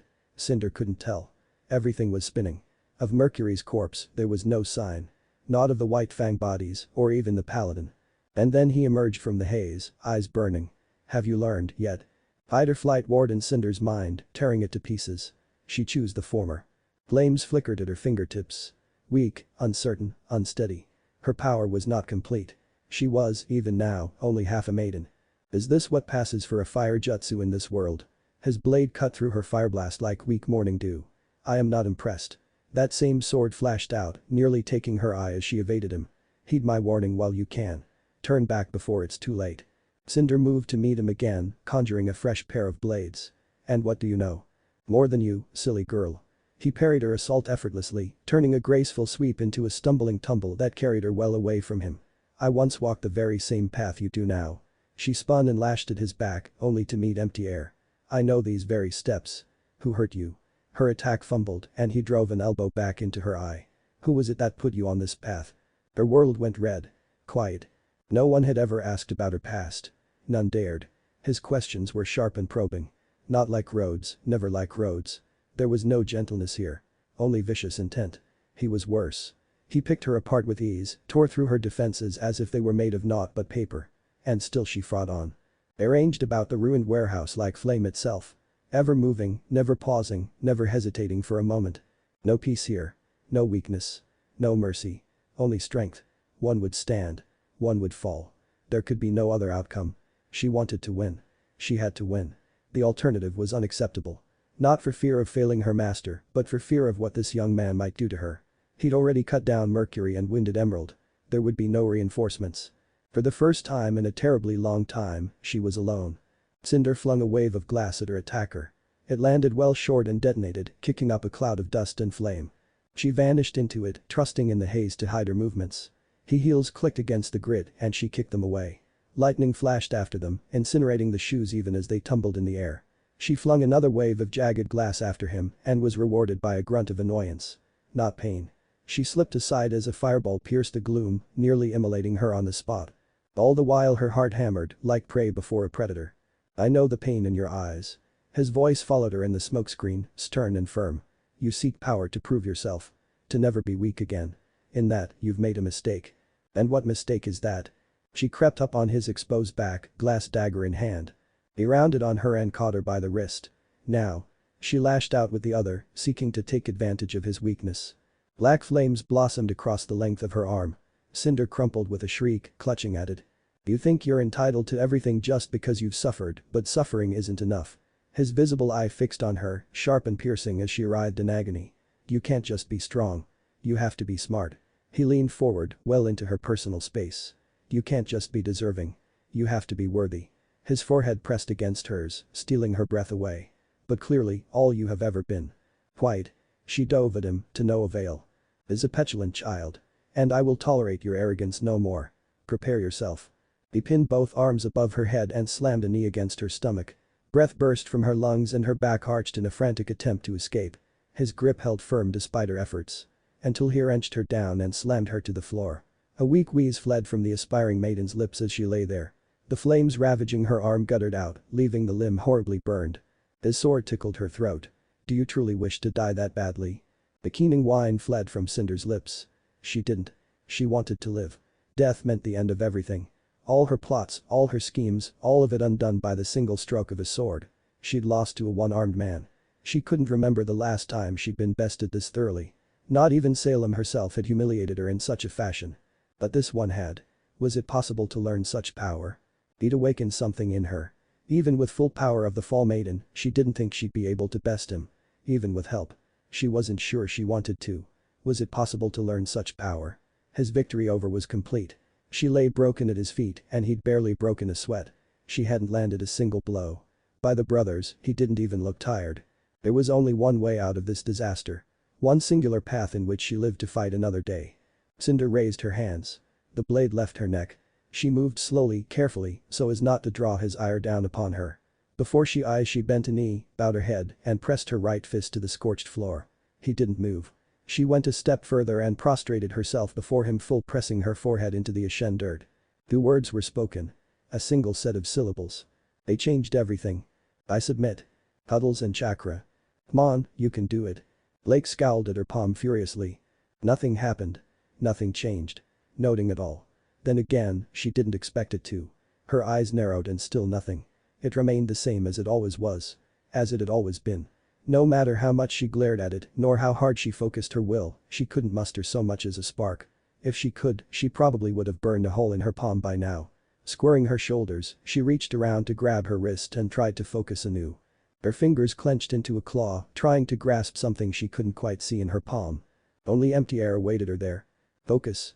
Naruto's breath was warm in her ear. Chakra isn't the same as aura. It comes from within, not without. His sleeveless arms came down around her, skin against skin. You need to sense it. And make that sense work for you. Try closing your eyes. Reluctantly, Blake did as she was bade. Golden orbs drifted shut. She willed her senses to shut down, every last one. Ignore her stress. Ignore the birds chirping overhead. Ignore the gentle blades grass under her bare feet. Ignore the grim in the distance. Ignore the warm toned body pressed up against hers, guiding her through strange movements she couldn't comprehend. The hard plane of his chest, a sturdy wall against her back, his cheek brushing her so dear. Easier said than done, that. No. Bad Blake. Focus. She felt his fingers thread upon hers, pushing her hands into a new alignment. She gave him free rein of her arms, allowed him to guide them into strange new shapes. A bead of sweat ran down. For a moment, she thought she felt something burn in her eyes, but surely that was her imagination. A muscle jumped in Blake's jaw, twitching alongside her right eye. Her patience lifted its leash, and her control shattered. Blast it. She turned a dark glower upon him. This is madness. Nope. Naruto grinned and leaned forward to perch his chin atop her shoulder. This is. Firm fingers sealed over his open mouth, muffling the words she knew he was going to say. Befuddled blue eyes blinked back at her without fear. Mildly put out by her sudden display, he planted both fists on his hips and began to tap a foot. He could have torn her grasp away at any time. She knew he could. And yet he only frowned at her. MMHRMPH. He grunted against her hand. MMMPH. Finish that sentence and I will harm you. She glowered golden daggers at him. I mean it. Her gaze narrowed when she felt those whiskered cheeks pluck in a smile against her fingers. It is entirely too early for this, and I am not in the mood for ow. She recoiled with a yelp as something sharp pricked her palm. You bit me. Naruto leaned back with a smug smile, wagging a finger before her face. And you asked for it, you know.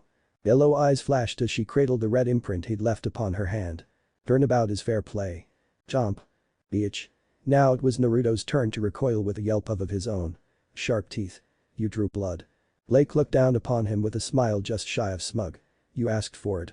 I did no such thing. She elbowed him for that. Naruto nudged her back, eliciting a swat across the wrist in return. Together they shared a brief peal of laughter, one that echoed through the emerald forest. If any grim heard it, none dared challenge them. As well they shouldn't. A stern perimeter of shadow clones ensured that no such beast would come near. Really, as far as hideaways went, there was no better place than the emerald forest. In that it had everything they needed. Here they could spirit away for a few hours on the weekend with none the wiser. Perhaps that was petty of her, keeping Naruto out of sight and away from Yang, but she felt justified in it. Her partner would only poke and prod her after the latest incident, to say nothing of Ruby or Weiss. They'd badger the blonde with questions that would take Naruto away from her. It did precious little for Blake's present predicament, however. Even if the physical aspect of her training was going well, she grew stronger and faster with each passing day. There were other areas in which she was lacking. If she ever blundered into Adam outside of Beacon's sturdy walls, and may the brothers forbid such a thing, she was confident in her ability to effect a fighting retreat if nothing else. Who knew? With enough training, she might even be able to stand on equal footing for him, if only for a short while. Try as she might, she didn't believe Naruto's ludicrous claims about chakra, however. Earth to Blake. Naruto waved hand before her face, snapping her back to reality. You there? This really is pointless. She flung up her arms in aggravation and crashed back into the grass with a sigh. Why are we even doing this? I don't have chakra. See, you keep saying that. Naruto sat down beside her, leaning his back against one of Glen's many trees, but I'm starting to think you do. Blake pivoted to lay the back of her head against his chest. And I'm starting to think you're cracked. A low rumble of laughter shook his chest. Nothing wrong with a bit of madness. The point of her elbow jabbed his ribs and he laughed all the more.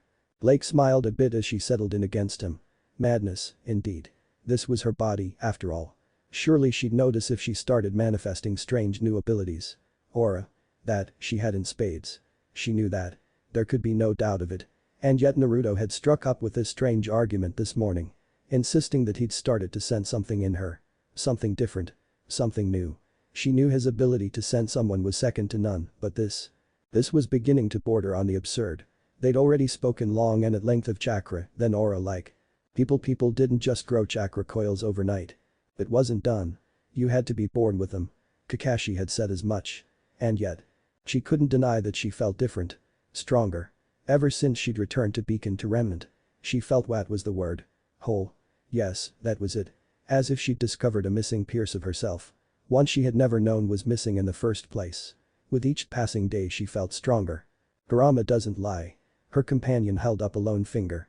As she looked on, the digit gleamed a warm shade of gold. If he can sense chakra in you, it's real. His hand rose, clasping the other just behind his head. The two of us detect things better than anyone else. You've definitely got something in there.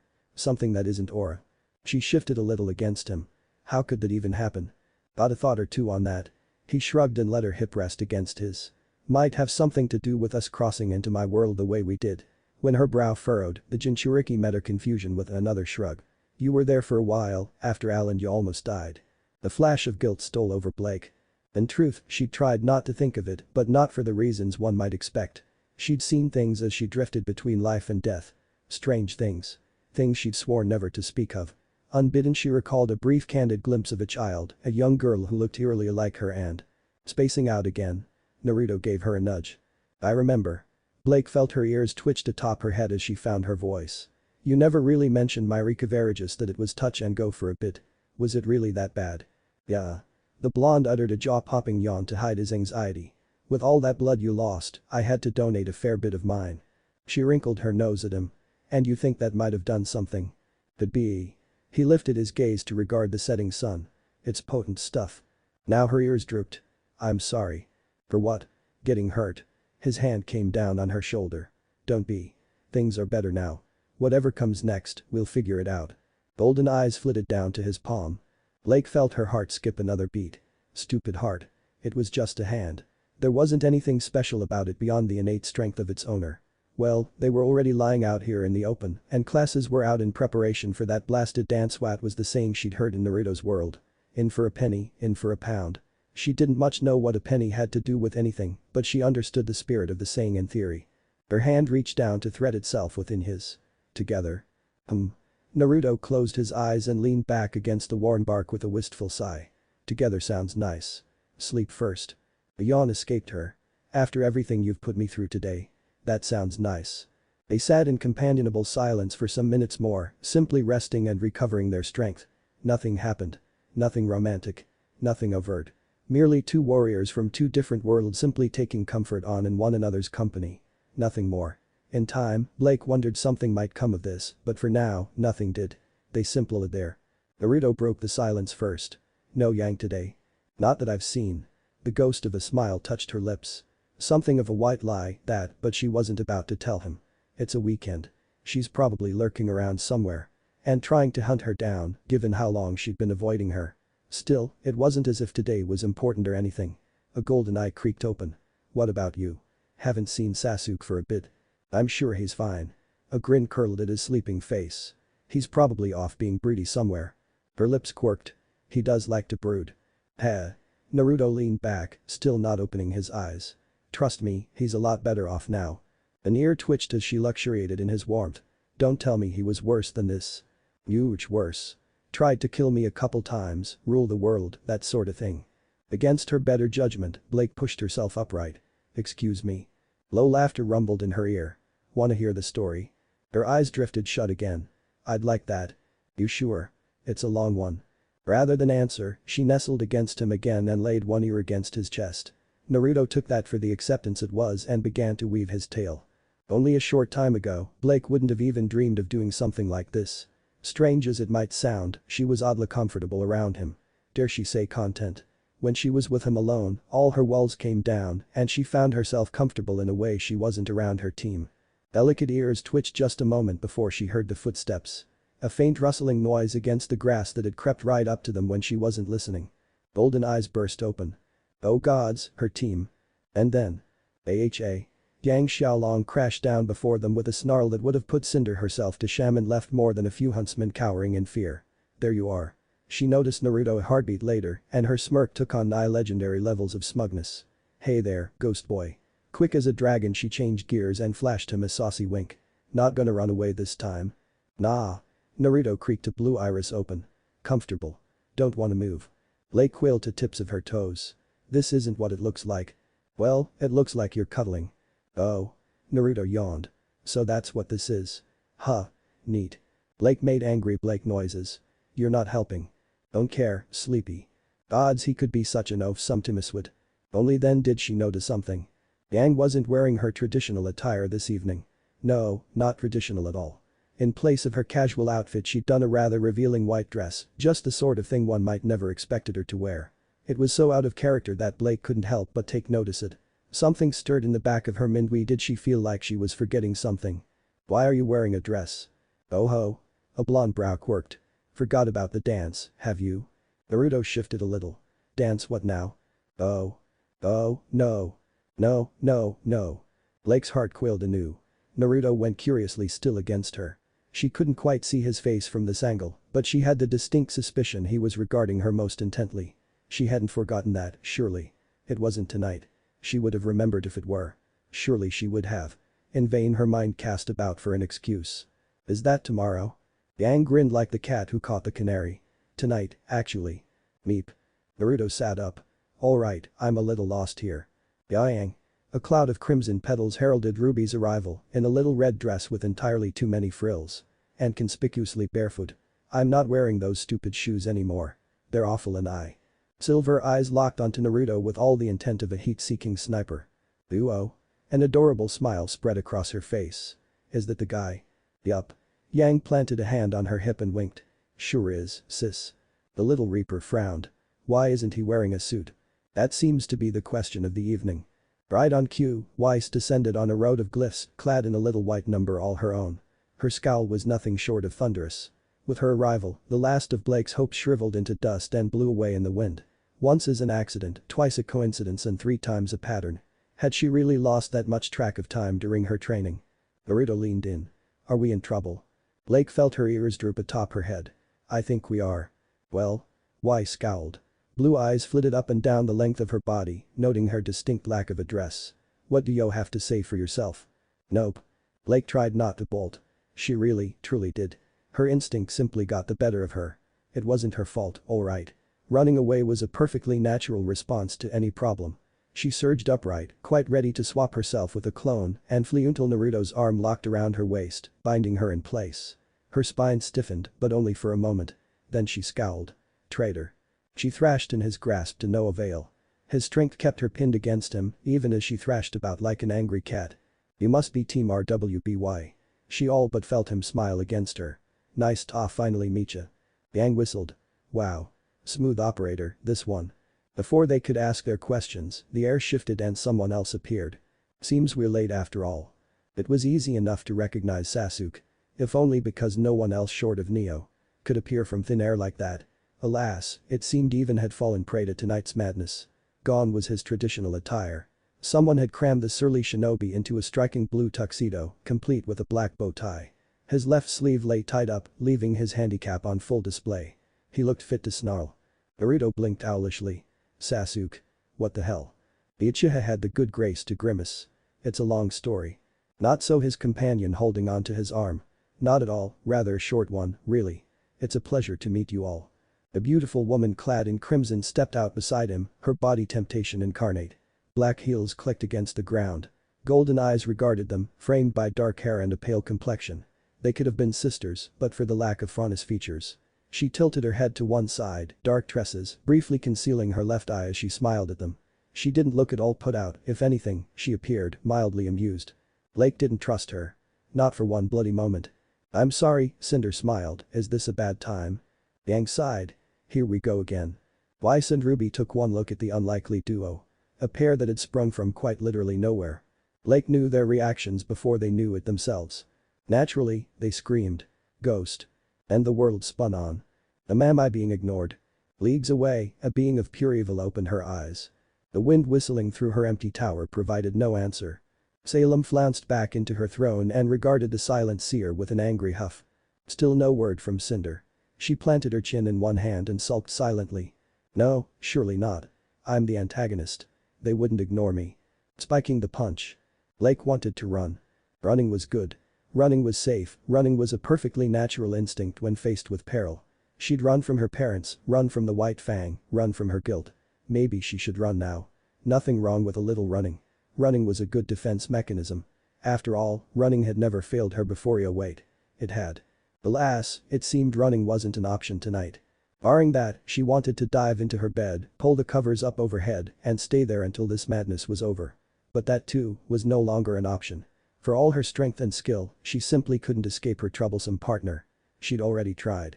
Blasted blonde was quicker than she looked. Yang had no right to be that strong, really. It wasn't fair. Is this really necessary? She asked for what felt like the umpteenth time as the blonde fussed over. It's just a stupid dance. I don't see why it's so important that Naruto and I attend. Well, it is to me. Yang tightened the sash around her waist before she could wriggle free. I'm living my love life vicariously through the two of you. Now stop squirming. Blake stole a glance at herself in the nearby mirror and huffed anew. She could at least take some small comfort in the fact that Naruto was suffering a similar fate at the hands of Weiss. Judging by the incessant grumbling she heard from across the hall, he wasn't much pleased with their current arrangement either. Was it wrong that she enjoyed his complaints? Weiss was many things, but she could be absolutely relentless when it came to things like this. Ow. Hey. Blake jerked a little as a particularly point pin gave her a hard jab in the lower back. Watch where you're sticking those. Just making sure the all-balabity is intact. A slap had her jumping. Spoilers. It totally is. Naruto's a lucky guy. A furious flush bloomed across her face. Excuse me. Sure, you're excused. I am going to shave your head. Her hands clenched at her sides. In your sleep. Nah, you don't have a teeth wish. Yang took the threat in stride as she did all things, grabbed her by the shoulders and guided her around to the mirror. Come on, you look great. See? I feel awful. Blake glowered golden daggers at her reflection, ears twitching with thinly veiled anger. And so will you when I have my revenge. Another pin jabbed her somewhere it really shouldn't have. There's that cutting wood I love. Yang, I swear if you stick me with one more pin I'll do more than cut you. Her partner swept away with a laugh. Promises, promises. Blake rounded on her. Wait, where are you going? To check on your boy, of course. I'll leave you to finish up here. Her scroll flashed out at the handle, sealing the electronic lock. Lem know when you've finished sulking. We'll be waiting. Only then did Blake realize her phone was missing. Yang Xiaolong, don't you dare. For the record, I approve. Seems like he'll be good for you. The door sealed shut behind her with a click. Blake slammed a fist against it. Ciao. Came her partner's muffled voice. There had been a time before all this with her and Yang, a moment, a single sliver of a second when she'd wondered about the two of them. Thought they might someday be more than mere friends. But that moment had long passed. Perhaps that was Yang's way of giving her a nudge, forcing her to find happiness. Damn her. Why did she have to be so pushy? She turned to inspect herself in the mirror. The stranger stared back. Her ears twitched in agitation on full display. Well, at least Yang was right about one thing. The dress was rather nice, actually. She'd never bothered with dances or any such pageantry back in Menagerie. Festivals were meant to be held down by the beach near the water. Where you wore whatever you had to hand. Simple celebrations. None of this pomp and circumstance. She didn't do formal. And yet. Lake pivoted. Did Siwoo Naruto like this? Moreover, did she want to? Oh, gods. Mom would love him. Dad will probably try to kill him. That, or give him the talk. She performed a little twirl and admired herself, watching her dress flare. A pale hand ran through her hair. She frowned a little when she realized just how long it had become. Time in his world passed quickly compared to here. She'd have to do something about it soon. Did he like girls with long hair? Short? Maybe she should ask no. Bad brain. Focus on the task at hand. Lake shook her head and took a deep breath to center her thoughts. Alright, calm down. Calm. She was entirely too worked up about this. It was just a dance. Sure his world had thoughts didn't it? What if it didn't? Lake buried her head into her hands and screamed. By the brothers, she had no idea what she was doing. Courtship thy name is folly. This was so different from what she'd had with Adam and Nonono all the nope. Not going there, either. Her mind revolted violently. Stop. Don't dwell on the past. But she couldn't help herself. It clotted her, dragging her down. Adam had been, and still was, a driving force in her life. Even if he'd all but driven her away by the end. He'd been older than her, and that had defined much of their relationship. She still remembered following him around like a lost kitten when she was little. She had followed him through thick and thin, followed him even as he became a monster. He had betrayed all that the White Fangs stood for, all that they stood for. All the while she stood by in fear, unable to help him, unable to change him, unable to do anything but watch as he became that thing. What about the passengers? What about them? She shivered a little at the memory of his voice and shook the thought of him away. In the end, she hadn't been able to do anything but flee.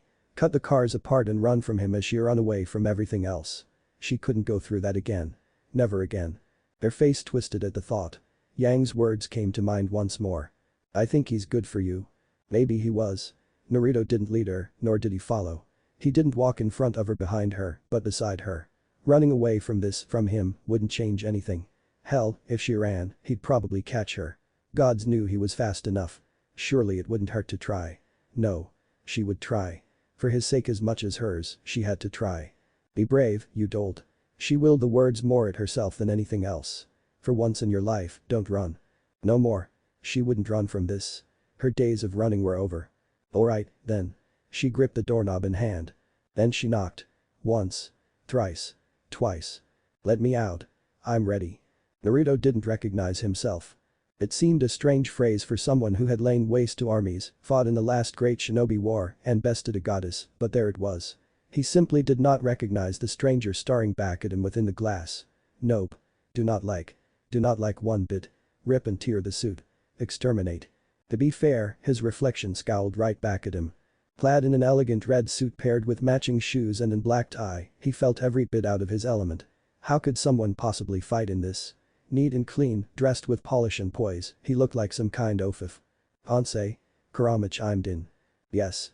He all but flung up his arms. That. Exactly that. Well, would you look at that? Apparently, some disagreed as a demure voice somewhere behind him would suggest.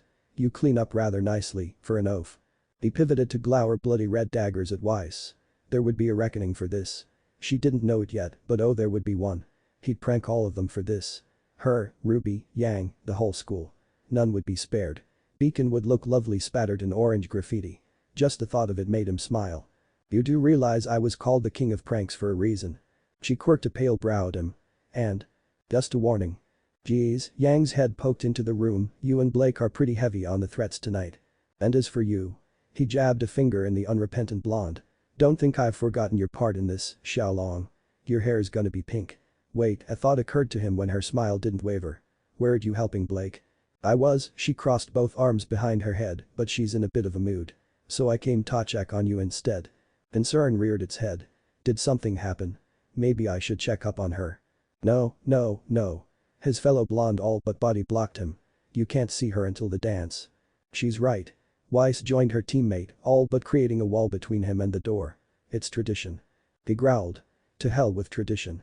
Far from being intimidated by it, Beacon's resident brawler only preened. You really are sweet on her, aren't you? Take care of her alright. His irritation sputtered out, not unlike a candle blow in the wind. What's that supposed to mean?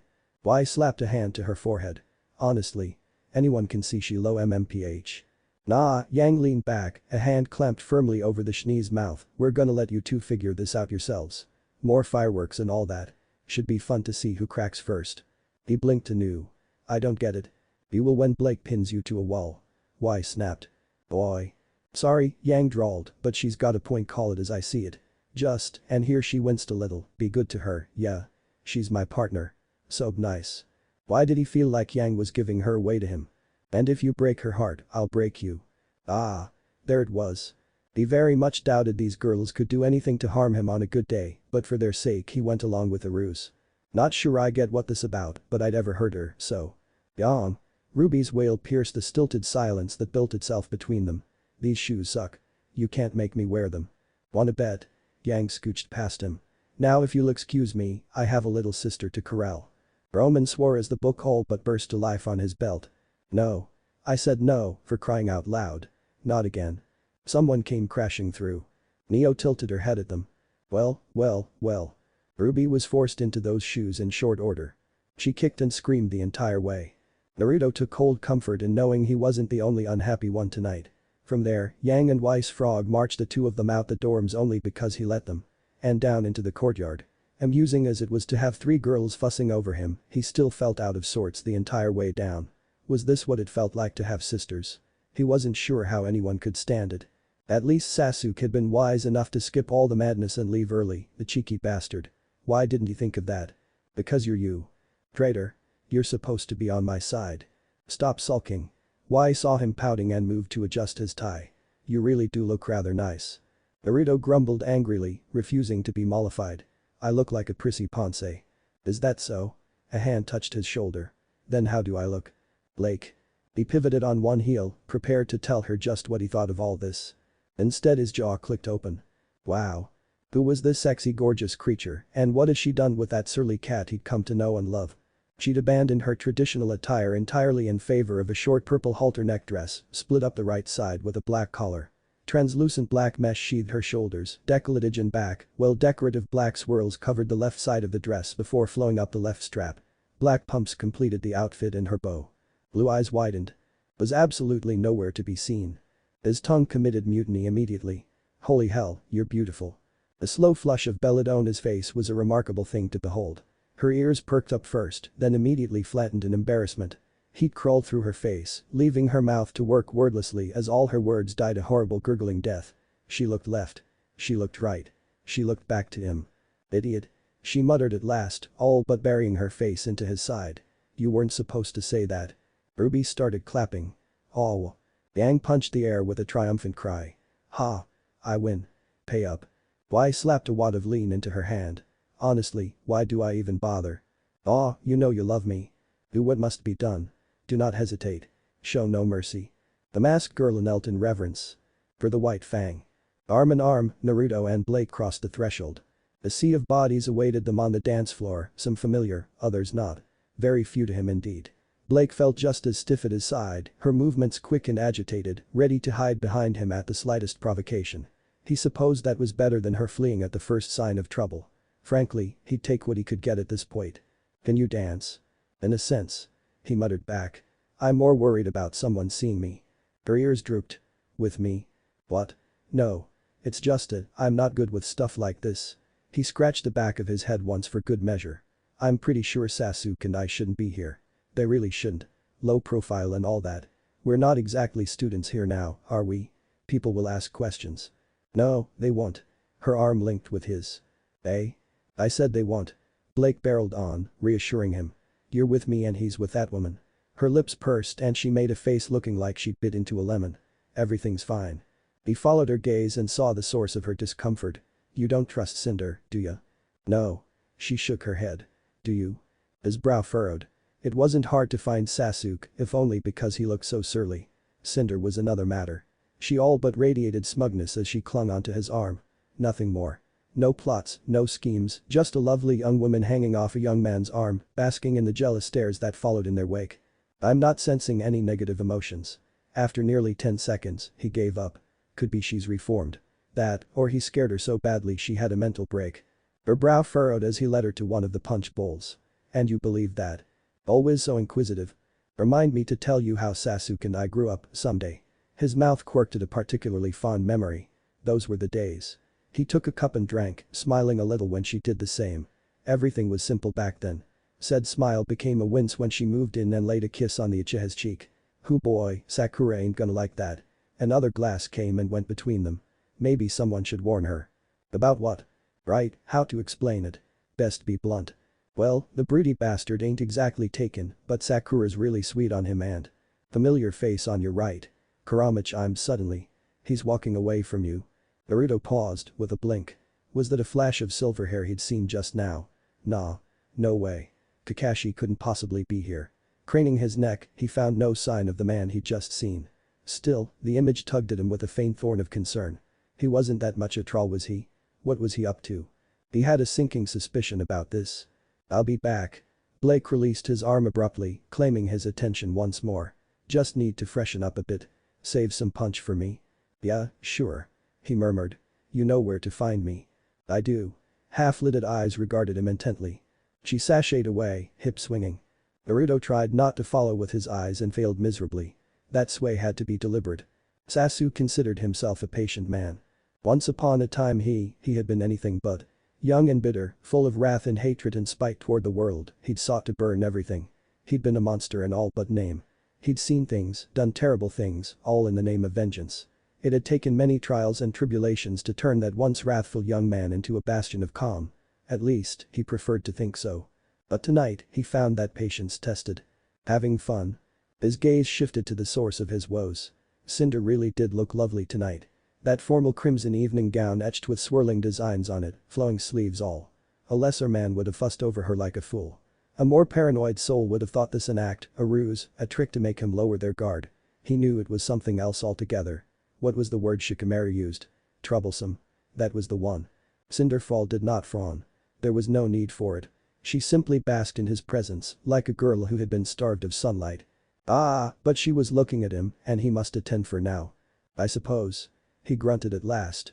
He felt angry eyes on him and raised his gaze. Emerald glowered at him from across the room. Mercury was very much dead, but he'd seen fit to spare the girl at Cinder's pleading. Perhaps that had been a mistake. The green-haired girl was glaring bloody red daggers at him. Might be best to nip that in the bud and soon. She doesn't look happy. His date huffed. She will do as she's told. No need to concern yourself with her. He shrugged. As you say. Sasuke knew the look of a troubled soul when he saw one. Though he knew Cinder would never admit it where prying ears could hear. He'd walked in darkness once before, steeped himself in shadow until there was no way out. Until someone yanked him out of it. Maybe that was all. Cinder struck him as a hurt child. All her cravings for power and inability to trust others was naught but to hide that fear. She'd lost things and suffered deeply for it. His eye told him much, simply not the specifics of her plight. Perhaps she could yet be saved. And if not. If she refused to change course. His katana would be ready and waiting for her neck. There's one thing you can do for me. He said at last, choosing his words with care. Golden eyes snapped to his. For you? Anything. Tell me who hurt you. Cinder barely flinched. One needed keen eyes to see the minute way in which hers narrowed, but he knew he'd struck true. His words picked at an old scar and tore it open. For a moment he glimpsed anger in her gaze, a raw and powerful hurt that he knew all too well. Had she a sword, he suspected she would have tried to run him through. As it stood, her arm merely tightened around his. His gaze held hers, refusing to relent, and in the end, it was she who yielded. It's not a tale I like to tell. Something cracked in her voice, leaving her sounding very much like a little girl. Maybe someday. It was the best he could expect from her now. And she hadn't refused him. Perhaps there was hope. Despite a familiar crest of spiky gray hair. No. Excuse me. He tugged himself free of her arm. I think I just saw an old friend. Just as well. Cinder agreed. I need to have a word with my associate. He didn't miss the way Emerald quailed under her gaze. Without warning, Fall darted in. Warm lips alighted upon his cheek. She pulled away thrice as fast and walked backward into the crowd, never once breaking eye contact with him. Don't leave me waiting too long. It was the matter of moments to thread his way through the crowd. Those who didn't make way were discreetly nudged aside. More than a few casually cruel comments were flung his way, but he ignored him. He could do more with one arm than these fools could with all their limbs. Their words meant naught to him. No, he had eyes only for one. Kakashi. Sure enough, his old sensei turned away from the punch bowl to face him, clad in a mottled silver suit. There was a rather curious flask clutched in his left hand, one he didn't bother to hide in the least. With lazy grace, he appended the last of it into the bowl and screwed the flask shut, then stowed it away on his personage. Ease. He smiled behind the mask as he clipped said flask to his belt. Was there something you needed, Sasuke? In a sense. Why are you here? The smile deepened. Can't a teach check in on his adorable students? I was worried. Sasuke resisted the urge to snarl at his mentor. This is a dance. So what you're saying is I need to find myself a partner. The madman smacked his fist into an open palm. Right. I'll get on that. He was being deliberately obtuse, the cheeky bastard. Which meant he was up to something. Against his better judgment, Sasuke stepped in and lowered his voice to a hoarse whisper. What are you even doing, anyway? He all but hissed. Spiking the punch. Thought that was obvious. The dark brow rose. And no one's noticed. They forgot about it. Kakashi. What? The look he received was utterly unapologetic. Is an old man not allowed to have fun in his twilight years? He leaned past him, regarding Cinder's full figure in the distance. And I could say the same of you, my dear pupil. You had one job, Sasuke. What happened to no attachments? Damn him. To be fair, the Uchiha countered quickly, I didn't anticipate this. You certainly didn't. Well, on your head be the consequences. His mentor clapped him on the shoulder, spun him around and shot away. Have fun tonight. Naruto wandered his way soon thereafter. Was that? Yes. Sasuke pinched the brow of his nose. I don't want to talk about it. Why are you here? Shouldn't you be with Blake? She went to freshen up. He received a shrug in recompense for his temerity. What about you? Cinder. Really? Cinder cares about power. Best choose his words carefully here. Power. Big, international, non-diplomatic projected power is something else. It lends you more might, but it doesn't have the utilities of strength. It lays eggs in you. Becomes a parasite you have to feed and feed and feed. Power does nothing but eat. He paused, meeting his gaze intently. Now, who do you know who was like that? You cannot be serious. The barest beginnings of a smile tug at the corner of his friend's mouth. You want to redeem her. Redeem isn't the word I'd use. Are you hugging me, Naruto? Because you've come full circle. I'm so proud of you. He pulled back just as quickly. And don't look now, but I think the old man's making a move. You cannot be serious. Buddy, believe me, I wish I wasn't. Both boys followed their mentor's path with a watchful gaze. As such, they were in for quite the treat. They beheld the precise moment Kakashi Haddock tugged his mask down, sauntered right up to one Glinda Goodwitch, and offered her his hand to dance. At this range they couldn't hear what was said, but whatever it was turned her face scarlet. She looked left. Looked right. Pointed at herself. Is he? Her hand slid into his. Sasuke felt a migraine coming on. He is. Naruto snorted. Faced with such a disaster, his pupils reached an accord. Nope. Not getting involved in this. He could sink or swim on his own time. Blake returned to find her partner shaking his head. Did I miss something? Naruto only laughed. Just didn't ask. Soccer for a dance. Without warning the music swelled around them. Blake absolutely froze. You're joking. His grin set fire in her veins. Nope. What if Naruto x Blake was an RWBY? End here and thanks for watching my video till the end.